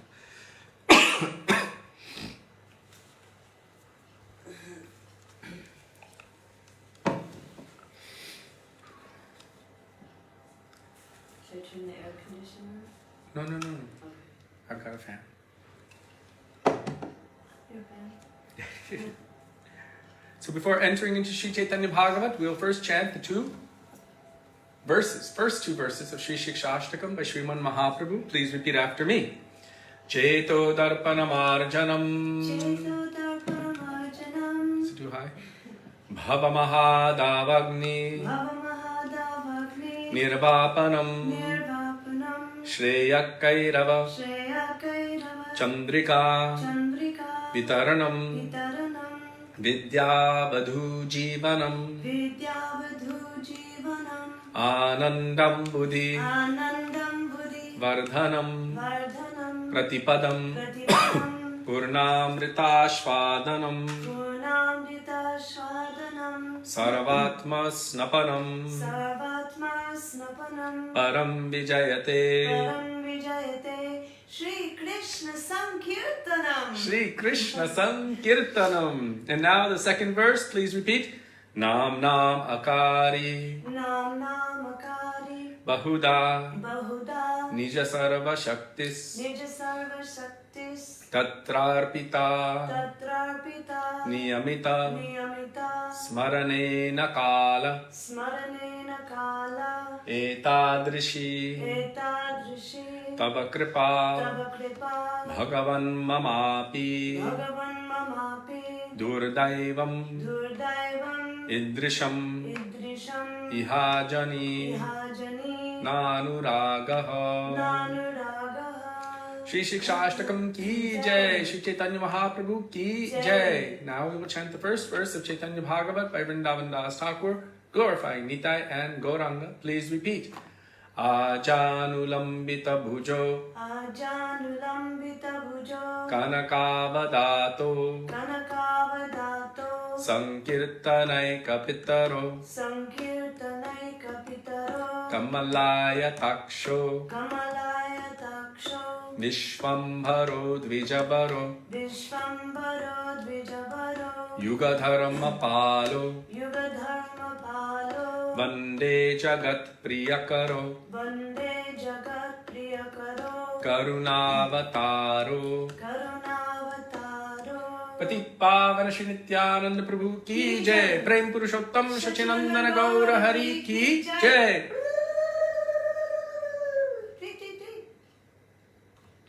He's got Ulu, Dweep, Ulu, Dweep, Ulu, Dweep. That's what I meant.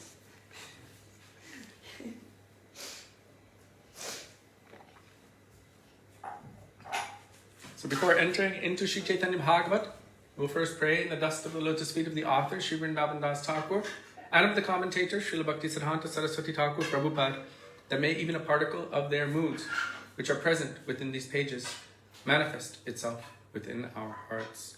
Sri Vrindavan Das Thakur ki jai. Srila Bhaktisiddhanta Saraswati Thakur Prabhupada ki jai. Sri Caitanya Bhagavat ki jai.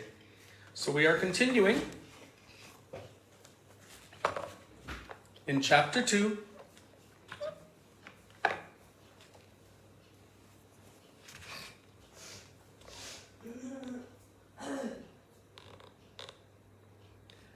Text 69, page 173 of this version of Sri Caitanya Bhagavat.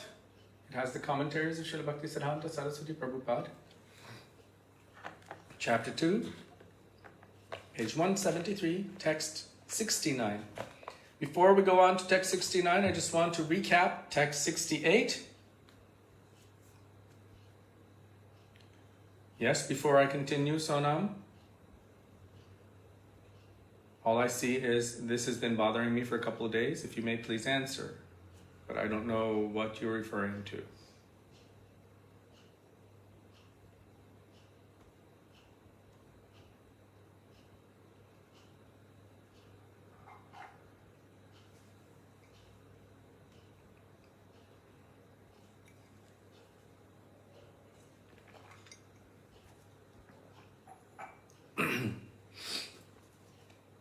But I like her name. It's like so nam. Everything about the name. Okay. So I'm waiting for your question. In the meantime, I'm going to recap text 68. So text 68, the translation says, even after teaching the scriptures, the teachers still engaged in such activities. As a result, both the teachers and the students were punished by Yamaraj. In other words, the teachers were teaching the mundane aspects of the scriptures and the students were learning that as well. There was no inclination or indication toward bhakti in the teaching or in the learning. And so this is actually, according to Shastra, the nature of the demonic mentality. Hiranyakashipu also had employed Brahmins to teach, Shanda and Amarka, to teach Prahlad Maharaj. And these two persons, Shanda and Amarka, being under the control of Hiranyakashipu, were ordered to teach the scriptures in such a way that the focus was on dharma, artha, kama, and maybe even moksha, but no bhakti for Bhagavan. So they were doing good things. The demons were expert in giving in charity. Duryodhana was one of the greatest donors. He was famous for being a donator. So philanthropic works, this is part of the demonic nature as well. It's not just part of the devotional nature. Look at what Bali Maharaj was giving to Vamandev. He said, I will give you anything. Look, a beautiful young Brahmin has come. What do you want? I will give you land and palaces and princess, whatever you like. Kamsa was giving in charity also. So much charity at his at his sister's wedding. So demons, they give in charity and they also follow so many aspects of dharma, worldly dharma, naimittika dharma. Family is the most important thing. One should develop economically. One should learn how to enjoy in this material world. Look at all the shastras that tell you how to do all of these things.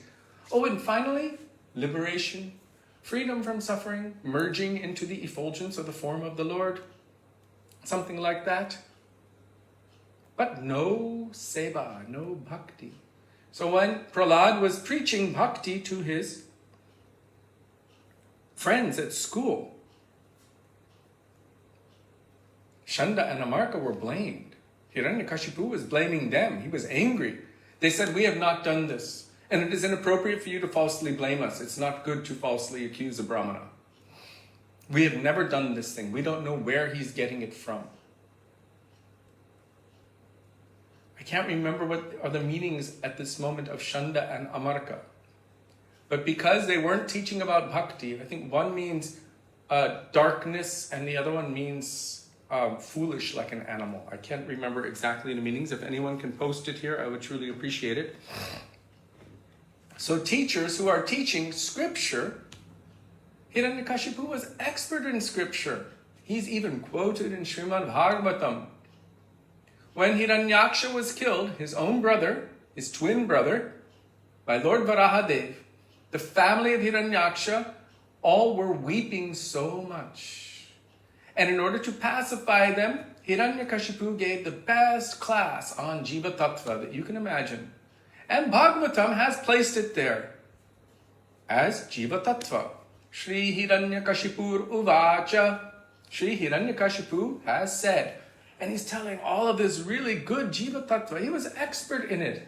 Ravan was also expert in all Shastras, as all demons are. The only problem is they abuse and manipulate Shastra for their own material gain, their own Kanaka Kamani and Pratishta. So just being expert in all Shastra, this is also one of the qualifications of Gurudev. Jigyasu Shreya Uttamam. They're expert in all Shastra. And then Shabde Pare Chanishnatam. They can remove all of your doubts through the medium of Shastra. One who's expert in Shastra can also do that and can also run circles around us with knowledge of Shastra. So even though these qualities can be found in the greatest of demons and in the greatest of devotees, what is the difference? Brahman Nupasamashrayam, Krishnaika Sharana, that most essential ingredient. One who is completely surrendered by mind, body, words, Atma, everything at the lotus feet of Parabrahma Shri Krishna. One who is completely surrendered to Krishna. This is the qualification that differentiates the demon from the devotee. The demons also, Gurudeva asked a question once, was Hiranyakashipu a theist or an atheist? What do you think? Was Hiranyakashipu a theist or an atheist? The devotees kind of got it wrong, but I won't tell you the answer until I see.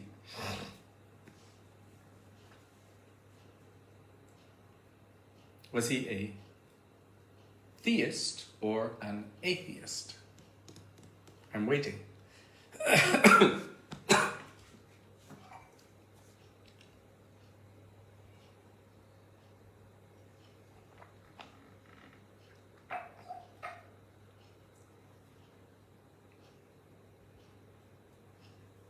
Wow.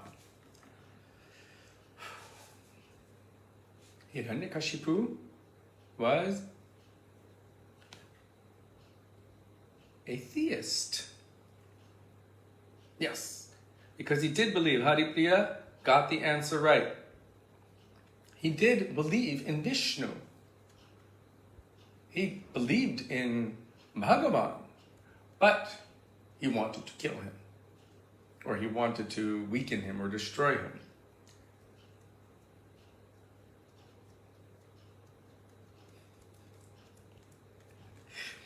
We accept Srimad Bhagavatam, but we must read and study Srimad Bhagavatam under the guidance of the Vaishnava to understand this properly. So sometimes you see in Srimad Bhagavatam there are instructions given, so we should understand what are the good or the positive instructions and what are the other ones. Sometimes we will hear the demons are saying this about Vishnu. Your power is only mystic. So are we going to take the mentality of the demons just because it's spoken in Bhagavatam and start speaking against Bhagavan like that? How to understand what is positive and what is negative. When you understand Jiva Tattva and then you see what Hiranyakashipu is telling, all of the positive things of Jiva Tattva we accept, beside the fact that Hiranyakashipu is actually an eternal associate of the Lord as one of the gate guards of Vaikuntha, but still. So, Hiranyakashipu, he was a theist. He believed in God, but he wanted to destroy him. So just because someone is expert in Shastra and can remove one's doubt through the medium of Shastra doesn't mean they are good or favorable association. The best association is to somehow take shelter of and come close to someone whose heart is constantly melting in love and devotion for Krishna. A real Vaishnava, a real saint, a real sadhu. Like Srila Gaura Das Babaji Maharaj. Technically, he was illiterate. Means he couldn't read. Technically, he could not write his own name. And yet the most intelligent person, as far as I'm concerned, of all time, Srila Bhaktisiddhanta Saraswati Prabhupada, so brilliant, so amazing, so intelligent, took shelter of him, having to give up all of his pride, this is his own words, in all of his learning. And he took shelter of that person who could not even read or write his own name. And yet his heart was overflowing with Prema Bhakti Ras, Krishna Bhakti Ras, Madhuryojvala Premadya, Namo Gaura Kishoraya, Sakshat Vairagya Murtaye, Vipralamba Rasambode, Padam Bhujayate Namaha. He is the embodiment of Vairagya. What is Vairagya? It means renunciation, but the spiritual meaning of Vairagya means Vairag, Vaishishya Ragaha. Means special rag or deep attachment to the lotus feet of Krishna, to such a degree that one has no attraction to anything of this material world whatsoever. Always he was absorbed in the mood of Vipralamba, separation, and tasting all of the rasas of Radha and Krishna's beautiful pastimes. And by this he understood and knew everything, although externally he would be seen as illiterate. So just knowing all Shastras is not enough. Being able to speak about all Shastras is not enough. Who has love and affection, whose heart is melting and praying for Radha and Krishna, this is the main qualification.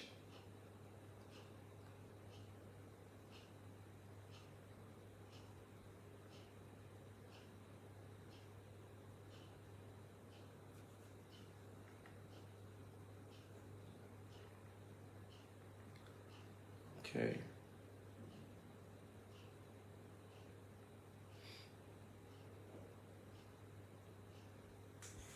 So, just regarding this verse, text 68, which we were discussing previously, the teachers were teaching about mundane stuff from Shastra, and the students were learning about mundane stuff from Shastra. Even we see that Ved Vyas, after compiling all of the Vedas, separating them into the Rig, Sama, Yajur, and Atharva Vedas, and also giving the Puranas, the Itihasas, so many different scriptures, still he was feeling dissatisfied in his heart. Something was wrong. His Gurudev, Sri Narada Muni, understood this and immediately appeared before him, and he told him what was wrong. You have given so many scriptures and instructions on dharma, worldly religious activity, naimittika dharma, artha, economic development, kama, sense gratification, and moksha, liberation. But you are feeling dissatisfied because you have not given what is truly beneficial to the soul.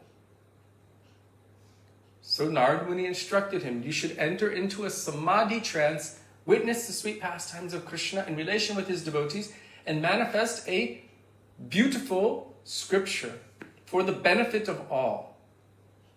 That is Srimad Bhagavatam, the beautiful Bhagavatam. And one of the main verses of Bhagavatam is Savai Pungsang Paro Dharmo Yato Bhaktir Arhokshaje. In order to completely satisfy the self, meaning the Jivatma and Paramatma, Sri Krishna, then what is the supreme occupation or dharma or Sanatan Dharma? Paradharma, the supreme occupation for all of humanity, Yato Bhaktir Adhokshaje, to develop bhakti unto that person who is the supreme personality, that is Sri Krishna. So from the instruction of Narada Muni, Ved Vyas manifested Srimad Bhagavatam. So many scriptures are there, only focusing on dharma, artha, kama, moksha. But if they don't focus or bring one toward bhakti to Bhagavan, then this can also be considered demonic scriptures. And so the teachers of the time, they were working like this, and the students were learning like this, and they were more fully binding themselves in illusion into the material world.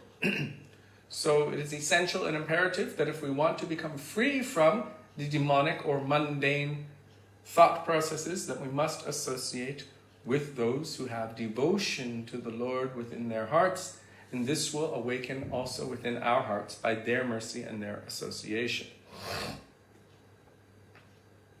So then in the purport it was saying that Yamaraj is telling the Yamadutas that those who never recite the holy names of the Lord, those who never think about the Lord, those who don't discuss the pastimes of the Lord, those who never serve the Lord or offer their obeisances to Krishna or Vishnu, then bring me those foolish rascals. Bring me them. But if someone is chanting the names of the Lord, if someone has honor and respect for the Lord, who is trying to develop devotion for the Lord, then you cannot touch them. Don't bring me those persons. So that is recapping text 68. Now, Sonam has asked a question, and I promised I would get back to it. So, there are some Vaishnavas taking youth preaching to another level, like rock kirtans. They have their own fan pages and all. And there are some senior Vaishnavas who seem to be unhappy with this sort of preaching. And as per them, this is a disgrace to Srila Prabhupada and his ISKCON and to our Guru Varga. So as an insignificant sadhak, what's the safest place to be amidst all of this?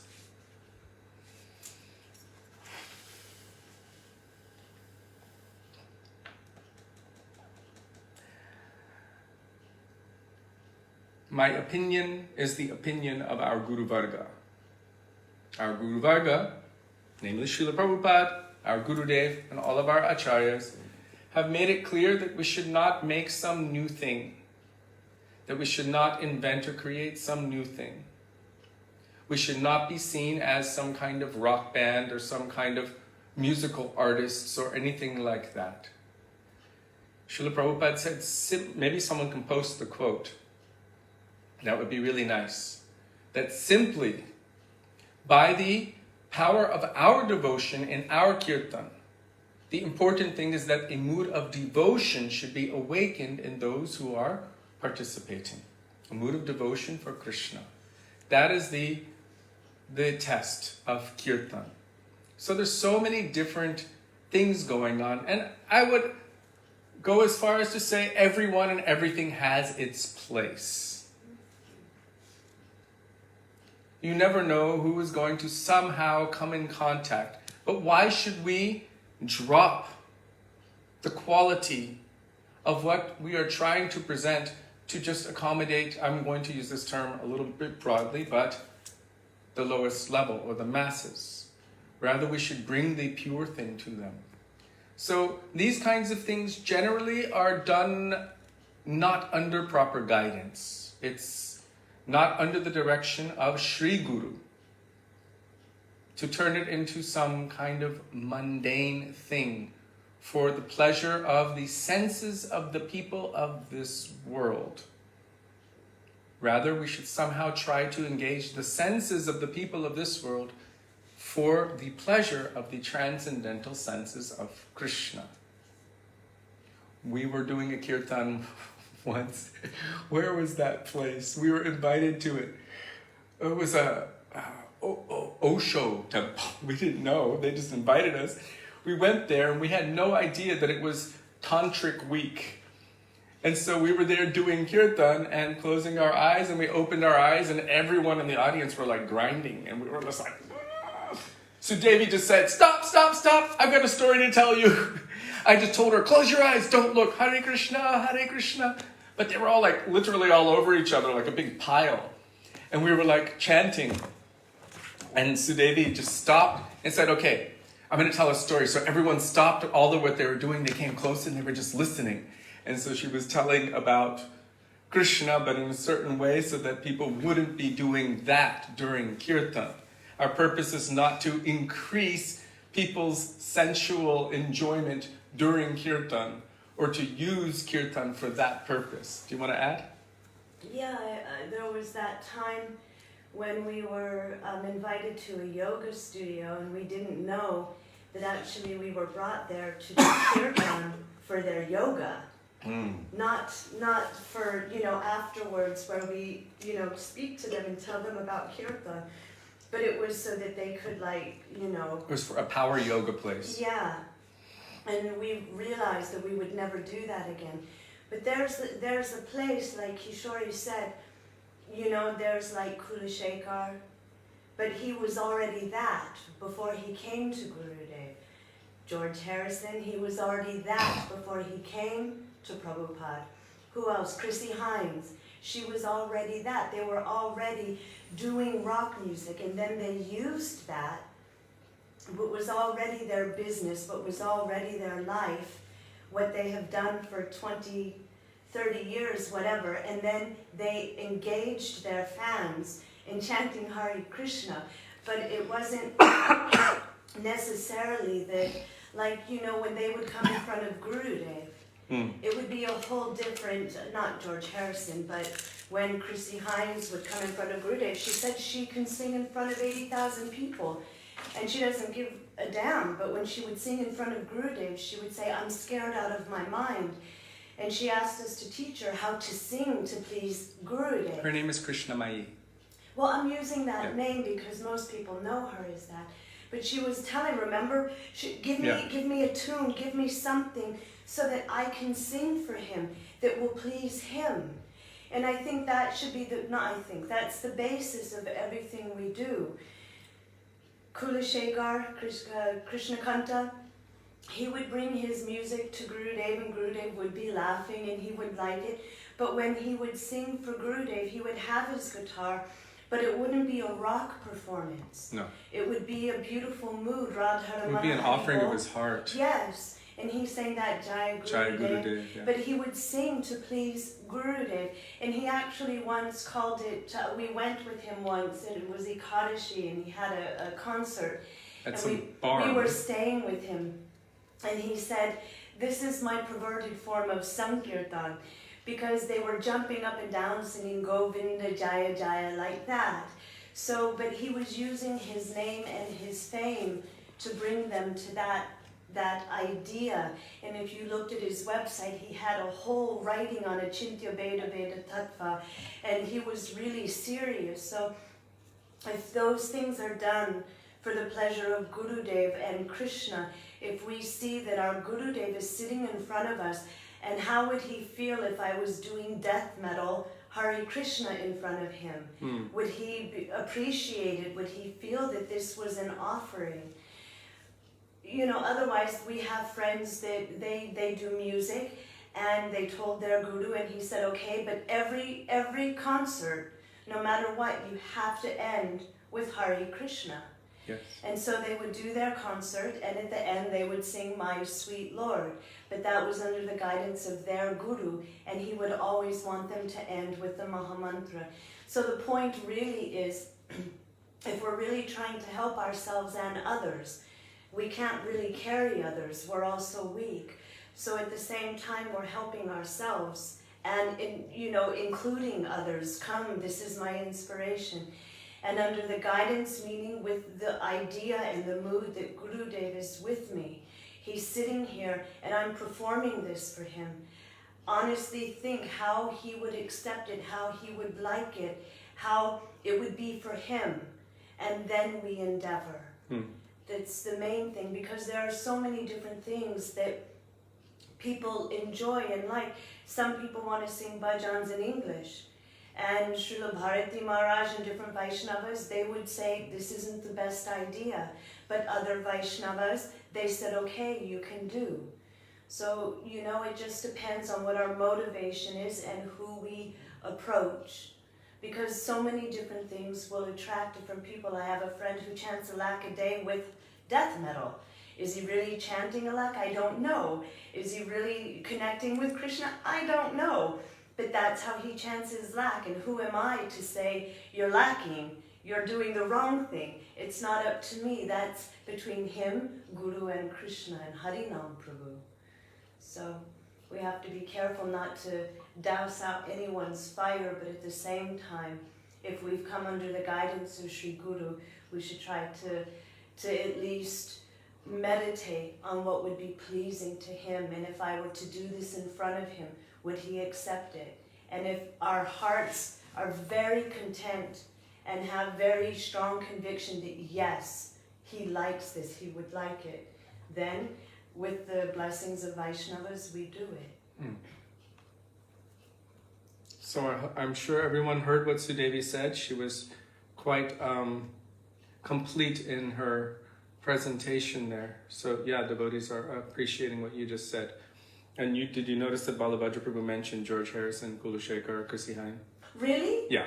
Oh, okay. So those are the ones that those. Did you add my name in there, Balabhadra? Kishori Mohan? Because it says Kishori Mohan question mark. I think that was just what came out. But you also have to understand they were already famous before coming to Gurudev. Crispy Mills was born into a very famous family, his grandfather and on, his father and his mother, so they're all very famous people. Chrissy Hines, Krishnamai, she was doing rock music in the 60s and 70s, met Gurudev in like the 1990s to 2000s. And so we also have to take into consideration when someone has a position and they offer what they can. Just like we had friends that were millionaires and they could help Gurudev in building temples, in fixing places in the Dham. They could help in those ways. Where if we were to stop doing what we were doing to try to make money to facilitate that, it would be a complete blunder. So there's time, place, and circumstance, and adhikar. They should all be taken into consideration. I know devotees who do like the New Age yoga festivals, and Gurudev didn't want that. He didn't want them to do that. He said, I want you to do as we do in our programs like this, but they didn't follow that. And so we understood, okay, that's not for Gurudev's pleasure. If they asked Gurudev, and then he said, no, Gurudev, I want to do something different.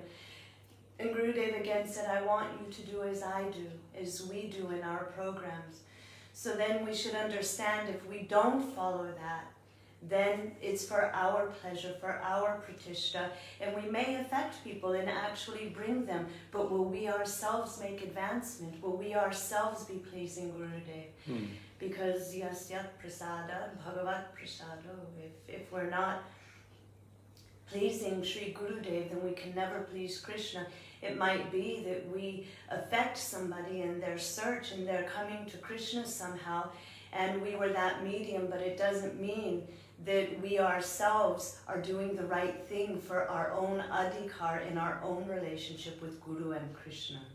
So this is a really important point, to always be under guidance. Well, I wanted to say externals are not a sign that everything is great.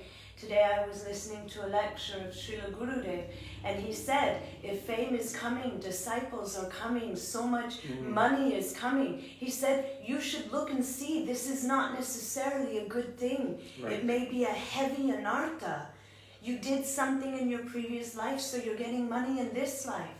That's only tit for tat, that's karma. This is coming anyway. Or namaparaj. Yes. And so he said, just by something being successful on the outside doesn't mean that you are not falling. Right. So we have to always, always be careful. Is what I am doing for the pleasure of Guru and Krishna, is this uplifting my bhakti? Am I inspired in chanting when I'm alone, or only when I'm in front of 100 to 1,000 or 1,000,000 people?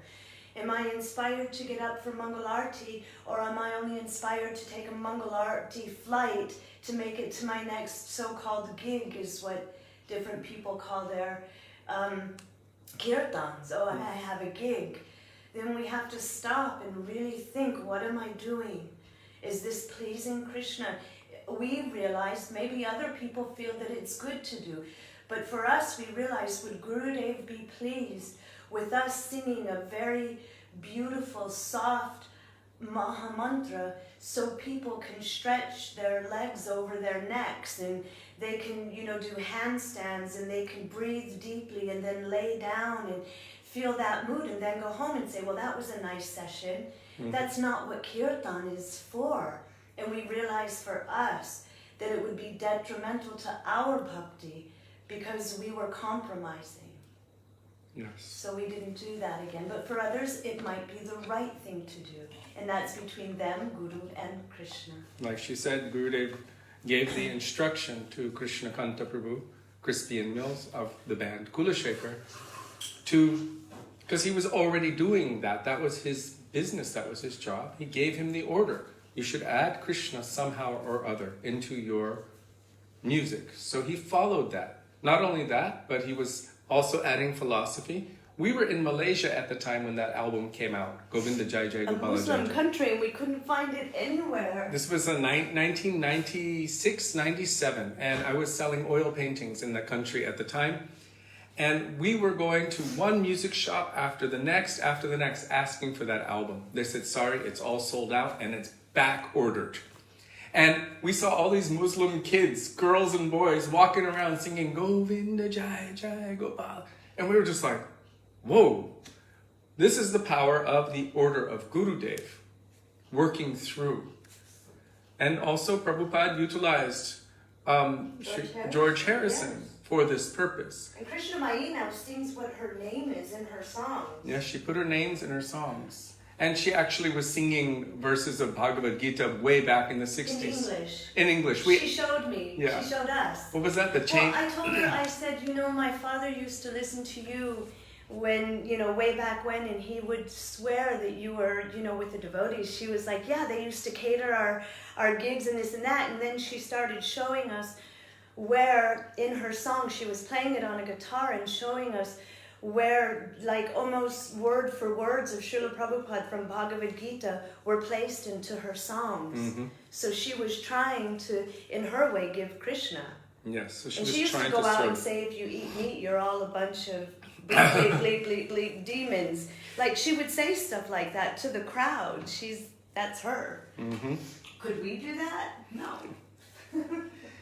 So these persons, they had already had their own business, you could say, their own livelihood. And the order of Guru came to them, once they came to Gurudev, that you should utilize what you are already doing, but dovetail it toward Krishna. And so by the order of Sri Guru, through them, they were able to affect so many. And we watched and witnessed as these persons, over time, were actually increasing and developing in their bhakti. You would think that someone who's really, really famous and pulling in tons of money, and so, you know, all of these things would be completely mundane. You know, devotees, you know, say, okay, yeah, they're a devotee, but, you know, all this fame and money and everything. But sure enough, you'd find them hiding out in some corner under a table somewhere, chanting their japa. You're like, wait a second. These people who are multimillionaires and engaging, following the order of Gurudev and engaging themselves in the service of Gurudev while maintaining that business are progressing in bhakti. So being under guidance of Sri Guru is the most important thing.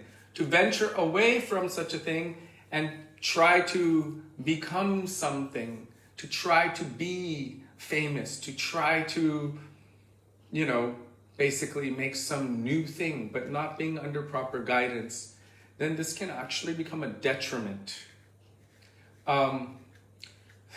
There was some people, they were like, I can't remember where they were, but they kind of raised their hand and asked a question. It's like, so don't all Hare Krishnas smoke pot?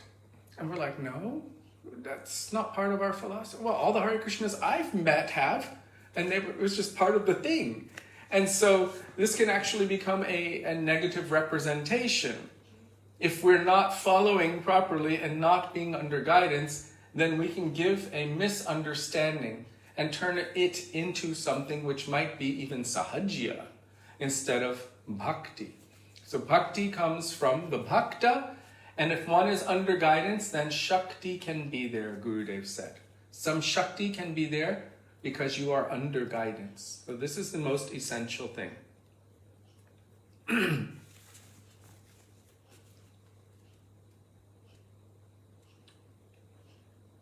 So thank you for your question, Sonam. I hope that was enough. Basically, we should try to develop purity ourselves. And purity comes by holding tight to the lotus feet of Sri Gurudev, by following their instructions, by endeavoring on the path of bhakti. And what Sri Gurudev instructs, we should do.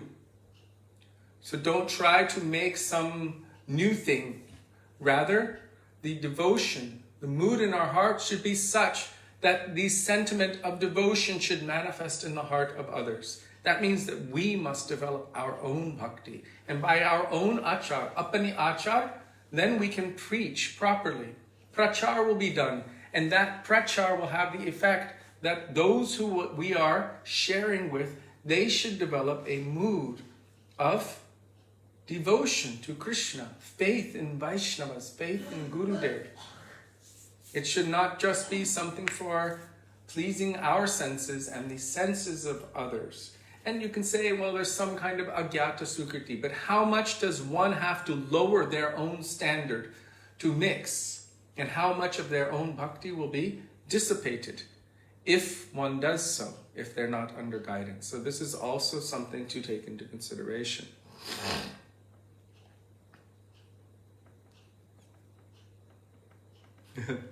Thank you, Jiva Pavana Prabhu, for posting all of those quotes. I've got a whole page, 5 pages of quotes from all different acharyas of what is kirtan versus what is not kirtan. Srila Bhakti Pramod Puri Maharaj is probably one of the heaviest. He was quoting Mahaprabhu, and he was saying that most of what we call kirtan today actually falls into the category of a vice, because it is not for the pleasure of Krishna. Vice means some kind of simple activity. He's using Krishna for some other mundane purpose. Don't take the name of the Lord in vain. Don't take the name of the Lord in vain for one's vanity, for one's Kanaka Kamani Pratishta, selling it, becoming famous, doing all of these things. It can destroy one's own inclination in bhakti and pull one very far away from bhakti. And one will notice it by the increase of lust and material desires in one's heart, by the increase of desire for material wealth and increase of desire for material fame. So much money will come, so much fame will come, so much sense gratification will come. Followers and everything. But bhakti, devotion, and connectedness to Sri Guru will be very far away. So Gurudev has also warned, and all of our acharyas have warned about this. So I know it's 8:10 and we've been discussing, but I feel that it would be sacrilegious to our evening if I did not at least read the beginning of verse 69. So please bear with me for just a few minutes. Now we have come to verse 69 of chapter 2 of Sri Caitanya Bhagavat, page 173. Nava khane yuga dharma krishnera kirtan doshavina gunakaro na kore katan. These teachers, they never explain the religious principle for the age, chanting the holy names of the Lord. They only found faults with others. They never glorified anyone. So they didn't speak about Harikatha. They were only engaged in gossip. Gossip means speaking about others. And we know it's kind of natural. People don't want to hear good stuff about other people. They always want to hear the bad. It's the nature of gossip. Oh my God, did you hear what so-and-so did? Oh my God, did you hear what she did, what he did, what they did? And then we like to discuss it and tell other people about it, and it becomes like the thing. So this is the nature of those who are not absorbed in Krishna Bhakti. They were never explaining the Yuga Dharma, Harinam Sankirtan. They were only discussing all kinds of nonsense things. Gramya Katha. This is what is the meaning of Gramya Katha. Finding faults with others and never glorifying anyone. Dosha bina gunakaro nakore katan. Other than the pure devotees who chant the holy names of Krishna, the selfish conditioned souls who are averse to Krishna are crushed by the stringent laws of karma. And instead of self-realization, they identify themselves with matter and always criticize the people of this world. Therefore, Srila Prabodhananda Saraswati Pad has stated in Sri Caitanya Chandramrita 5, for those who have attained the merciful sidelong glance of Lord Gauram, the world is the abode of happiness, and the position of Brahma, Indra, and other demigods is considered no better than that of tiny insects. Wow. If you've attained the merciful sidelong glance of Lord Gauram, the world is the abode of happiness, and the position of Brahma, Indra, and other demigods is considered no better than that of tiny insects. Wow. If you've attained the merciful sidelong glance of Lord Gauram, the world is the abode of happiness, and the position of Brahma, Indra, and other demigods is considered no better than that of tiny insects. Wow. If you've attained the merciful sidelong glance of Lord Gauram, then even the position of Brahma or Indra or other devas is considered no better than that of tiny insects. Regarding Yuga Dharma, the Srimad Bhagavatam 12.352 states, whatever result was obtained in Satya Yuga by meditating on Vishnu, Kriteya Dhyayato Vishnu, in Treta Yuga by performing sacrifices, Tretayam Yajato Makai, in Dwapara Yuga by serving the Lord's lotus feet, Dwapare Paricharyayam, can be obtained in Kali Yuga simply by chanting the Hare Krishna Mahamantra, Kalo Tad Dhari Kirtanat. The following verse from Sri Narayan Samhita is quoted by Sri Madhvacharya in his commentary on the Mundaka Upanishad. In the Dwapara Yuga, people should worship Lord Vishnu only by the regulative principles of the Narada Pancharatra and other such authorized books. In the age of Kali, however, people should simply chant the holy names of the Supreme Personality of Godhead. Instead of glorifying Sri Krishna, Kirtan as the Yuga Dharma, the argumentative and quarrelsome people of that time were busy talking about one another's temporary faults. As soon as one gives up the glorification of the Lord's qualities and transgresses the injunctions of the scriptures, one immediately acquires the quality of pride and is swallowed by envy in the form of fault-finding. Interesting that Nimai Prabhu previously asked about envy, so we find the source of envy. If one is not engaged in remembering the names, forms, qualities, and pastimes of Krishna and his devotees, then one will be busily engaged in remembering the names, forms, qualities, and pastimes of other persons of this world and finding fault with them. In other words, mundane thought processes, and this will only increase one's pride and envy in this world. So the remedy for envy is Tannam Rupa Charitari Sukirtanano. Always to do deep Sukirtan of Krishna's names, forms, qualities, pastimes, and of course his parikar, his associates, and their relationship with him, love and affection. But here it is said very clearly, instead of glorifying Krishna Kirtan, persons of Kali Yuga, argumentative and quarrelsome, persons were busy talking about one another's temporary faults. As soon as one gives up the glorification of Krishna's qualities, the Lord's qualities, and transgresses the injunctions of the scriptures, in other words, they do not follow the Yuga Dharma of always chanting the names of the Lord, then one immediately acquires the quality of pride and is swallowed by envy in the form of fault-finding.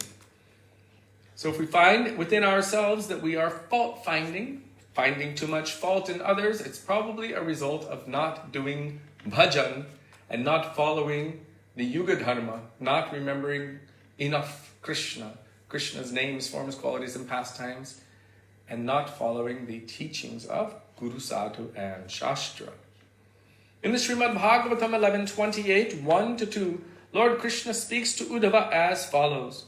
One should neither praise nor criticize the conditioned nature and activities of other persons. Rather, one should see this world as simply the combination of material nature and the enjoying souls, all based on the one absolute truth. So one should neither praise nor criticize the material, the conditioned nature and activities of others, because either one is binding. If we're praising conditioned souls, we're praising their material qualities. And if we're criticizing conditioned souls, we're criticizing their material qualities. But really none of that has to do with the soul itself. And so those glorifications or criticisms of conditioned souls will also be binding us further in samsara. Whoever indulges in praising or criticizing the qualities and behavior of others will quickly become deviated from his own best interest by his entanglement in illusory dualities. So really the recipe for all of that is to instead focus on Krishna's names, forms, qualities, and pastimes. When the living entities engage in hearing and chanting about the absolute truth, Sri Vrajendra, who is the absolute truth? Advai Gyan Tattva Braje Vrajendra Nandan. So when the living entity engages in hearing and chanting about the absolute truth, Sri Vrajendra Nandan, they find relief from the quarrelsome nature of Kali Yuga and thus remain fixed in the path of hearing from authorities. Mahajano Yena Kata Sapanta. Following that path, hearing from authorities. Why do we need to hear from so many other persons whose opinions are worldly and they're based in worldly glorifications and criticism of worldly persons? It's not going to benefit. But if we hear from the pure Vaishnavas and repeat their words, then this will be beneficial for all of us. Then they no longer discuss topics not related with Lord Krishna. So this is a symptom of Kali Yuga, to discuss topics not related with Lord Krishna. We find here Rudra Prabhu has posted from Mahaprabhu, Antya Lila 6236, Sri Caitanya Charitamrita. He's talking to Raghunath Das Goswami. Gramya kata na shunibe, gramya bhakta na kohibe, halana kohibe, ar bhalana poribe. Do not talk like people in general or hear what they say. You should not eat very palatable food, nor should you dress very nicely. But this first one, gramya kata na shunibe. Don't hear what they have to say, and don't talk like that either. Gramya varta na kohibe, gramya kata na shunibe. So this is all of this world. What will happen as a result? That will bind us. If we do not exercise the urge to speak, Vacho Vegam, in glorifying Krishna, it will have to manifest in the other way. That other way is not beneficial for us nor anyone else. Discussing all of the things of this world. Srila Prabhupada even talked about material or mundane music. He used to call it rubbish sex songs. And really that's what it is. Ooh, baby, baby, this and that and everything else. It's all based on that, and it will take one's mind away from Krishna into illusion. And that goes along with all of the tabloids, the news, the movies, whatever it is. All of it is geared to distract the jiva and bind him in this world. And that is all called gramya kata. And that includes even what other devotees are doing. Oh my God. You said this, you did this, talking about other people and things like that. It doesn't mean that one should not be aware for their own spiritual benefit and the spiritual benefit of others. This does not mean that. But what is being given to us by our gurus, sadhus, and shastra, we should focus and concentrate on that and all kinds of mundane stuff. People's concoctions and creations of this material world will distract us from Krishna Bhakti and will further bind us in illusion. Yes, it's a disservice to our true self, to our soul.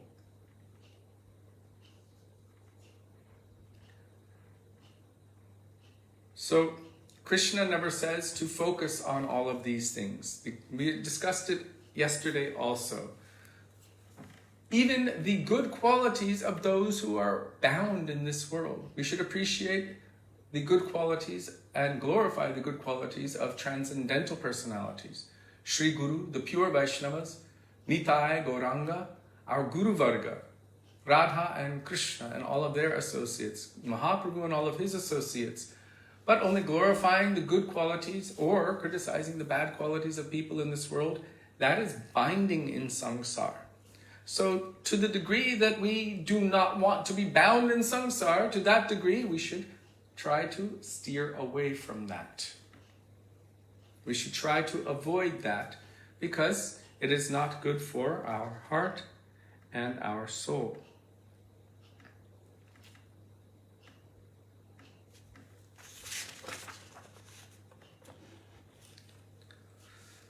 So if we are not remembering the names, forms, qualities, and pastimes of Krishna, because the nature of the soul is to be active, we will have to think and meditate on something. What will become of that? So vacho vegam, mano vegam, the urges to speak and the urges of the mind. If we are not engaging that urge to remember and glorify Krishna and his devotees and his names and forms and qualities and pastimes, then that urge will be engaged elsewhere. Meaning it will be engaged in all kinds of nonsense, mundane topics. And by that, our mind, our heart, our everything will be dragged toward the mundane, and it will bind us further in samsara and in karma and in action and reaction. So this is a basic principle of our process. Always remember Krishna, never forget him. Chant Hare Krishna and be happy. Always remembering the pastimes of Krishna, absorbing one's mind in Krishna, thinking about Krishna, hearing about Krishna, remembering Krishna. Not all the nonsense gossip of this world. The stuff that we can't even know whether it's real or not. And sharing that with others. Gurudeva once said, it was 2008 or 2009, I think it was 2009 in Navadvip, Gaur-Purnima. He said, this word preaching I don't like so much. He said, I like sharing. So sharing Krishna. Always remembering Krishna and sharing Krishna with others. If everyone is remembering Krishna and Krishna's names, then all of that other stuff will cease to have its importance. Otherwise, we'll only be bound in the problems of this world. Gurudeva said they are coming like waves, one after another, problem after problem. You try to solve one and 10 will pop up in its place. Try to solve any one of those and another 10 will pop up in its place. All the problems of this world. He said, we have so many problems. Problems, problems, problems, problems, problems. He said, but really, there is no problem. There's only one problem. Where is Krishna? Srila Gurudeva ki jai, Srila Prabhupada ki jai, Rupanuga Gauriya Guru Varga ki jai, Gaura Bhakta Vrinda ki jai, Gaura Premanande, Hari Hari Bol. Hare Krishna, Krishna Krishna, Hare Hare, Hare Rama, Hare Rama, Rama Rama.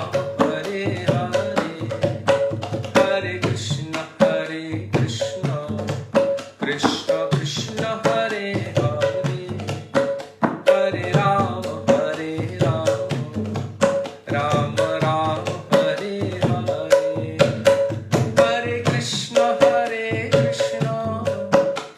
Krishna Hare Hare, Hare Rama Hare Rama, Rama Rama Hare Hare, Hare Krishna Krishna Krishna Hare Hare, Hare Rama Hare Rama, Rama Rama Hare Hare, Hare Krishna Krishna Krishna Hare Hare, Hare Rama Hare Rama, Rama Rama Hare Hare, Hare Krishna Krishna Krishna Hare Hare, Hare Rama Hare Rama, Rama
Prabhupada ki jai, Rupanand Gauri Guru Varga ki jai, Patik Pavan Shri Nityananda Prabhu ki jai, Prem Purushottam Shachinandan Gaur Hari ki jai, Radha Vino Bihari Ju ki jai, Radha Ramana Ju ki jai, Giriraj Maharaj ki jai, Hari Nama Sankirtan ki jai, Hare Krishna Mahamantra ki jai, Gaura Bhakta Vrind ki jai, Nitai Gaura Premanande.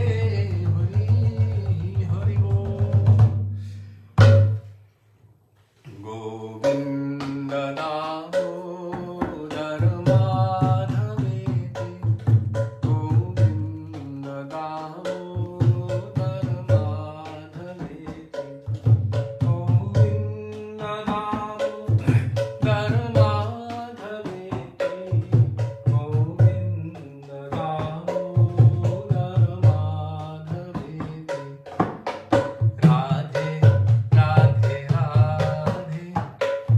Jai Jai Jai Shri Radhe, Bolo Radhe, Radhe Radhe. Jai Jai Jai Shri Radhe, Radhe Radhe Radhe. Jai Jai Jai Shri Radhe, Bolo Radhe, Radhe Radhe. Jai Jai Jai Shri Radhe. Shri Vinod Bihari Ju ki jai, jai jai Shri Radhe, Jai Jai Shri Radhe, Jai Jai Shri Radhe, Sham. Gaur Premanande. Hari Hari Bo. I just see Sonam's comment there, the mercy ropes. Is that Krishna's rope there? Yeah, Devaki, they're jasmines. White flowers. Okay. So thank you all very much for being with us today, giving us the opportunity to remember the beautiful teachings of our Gurudev and our Guru Varga. Also, we'd like to express our deepest appreciation for not only your questions, but for your presence and for daily giving us the opportunity for, also our indebtedness, for daily giving us the opportunity to follow the order of our Srila Gurudev, which is our life and soul. We look forward to being with all of you tomorrow. Dandavat Pranam. Dandavat Hare Pranam. Krishna, Radhe Radhe, Radha Vino Bihari Ju Sachinandan Gaura Hari Ki Jai. Jivadiyamo Domani, Astamanyama, Kal Milenge, Tat Morgan, Peace Morgan, Nitai Haula, Ikiratoyas, Akte Maya, Aduma, Feri Betola, Mata Ashita, Radhe Radhe Sham, Dandavat Pranam, Adiosito, Hey Mom, Hey Lavang, Radhe Radhe, all beautiful Vaishnavas, see you tomorrow. Radhe Radhe.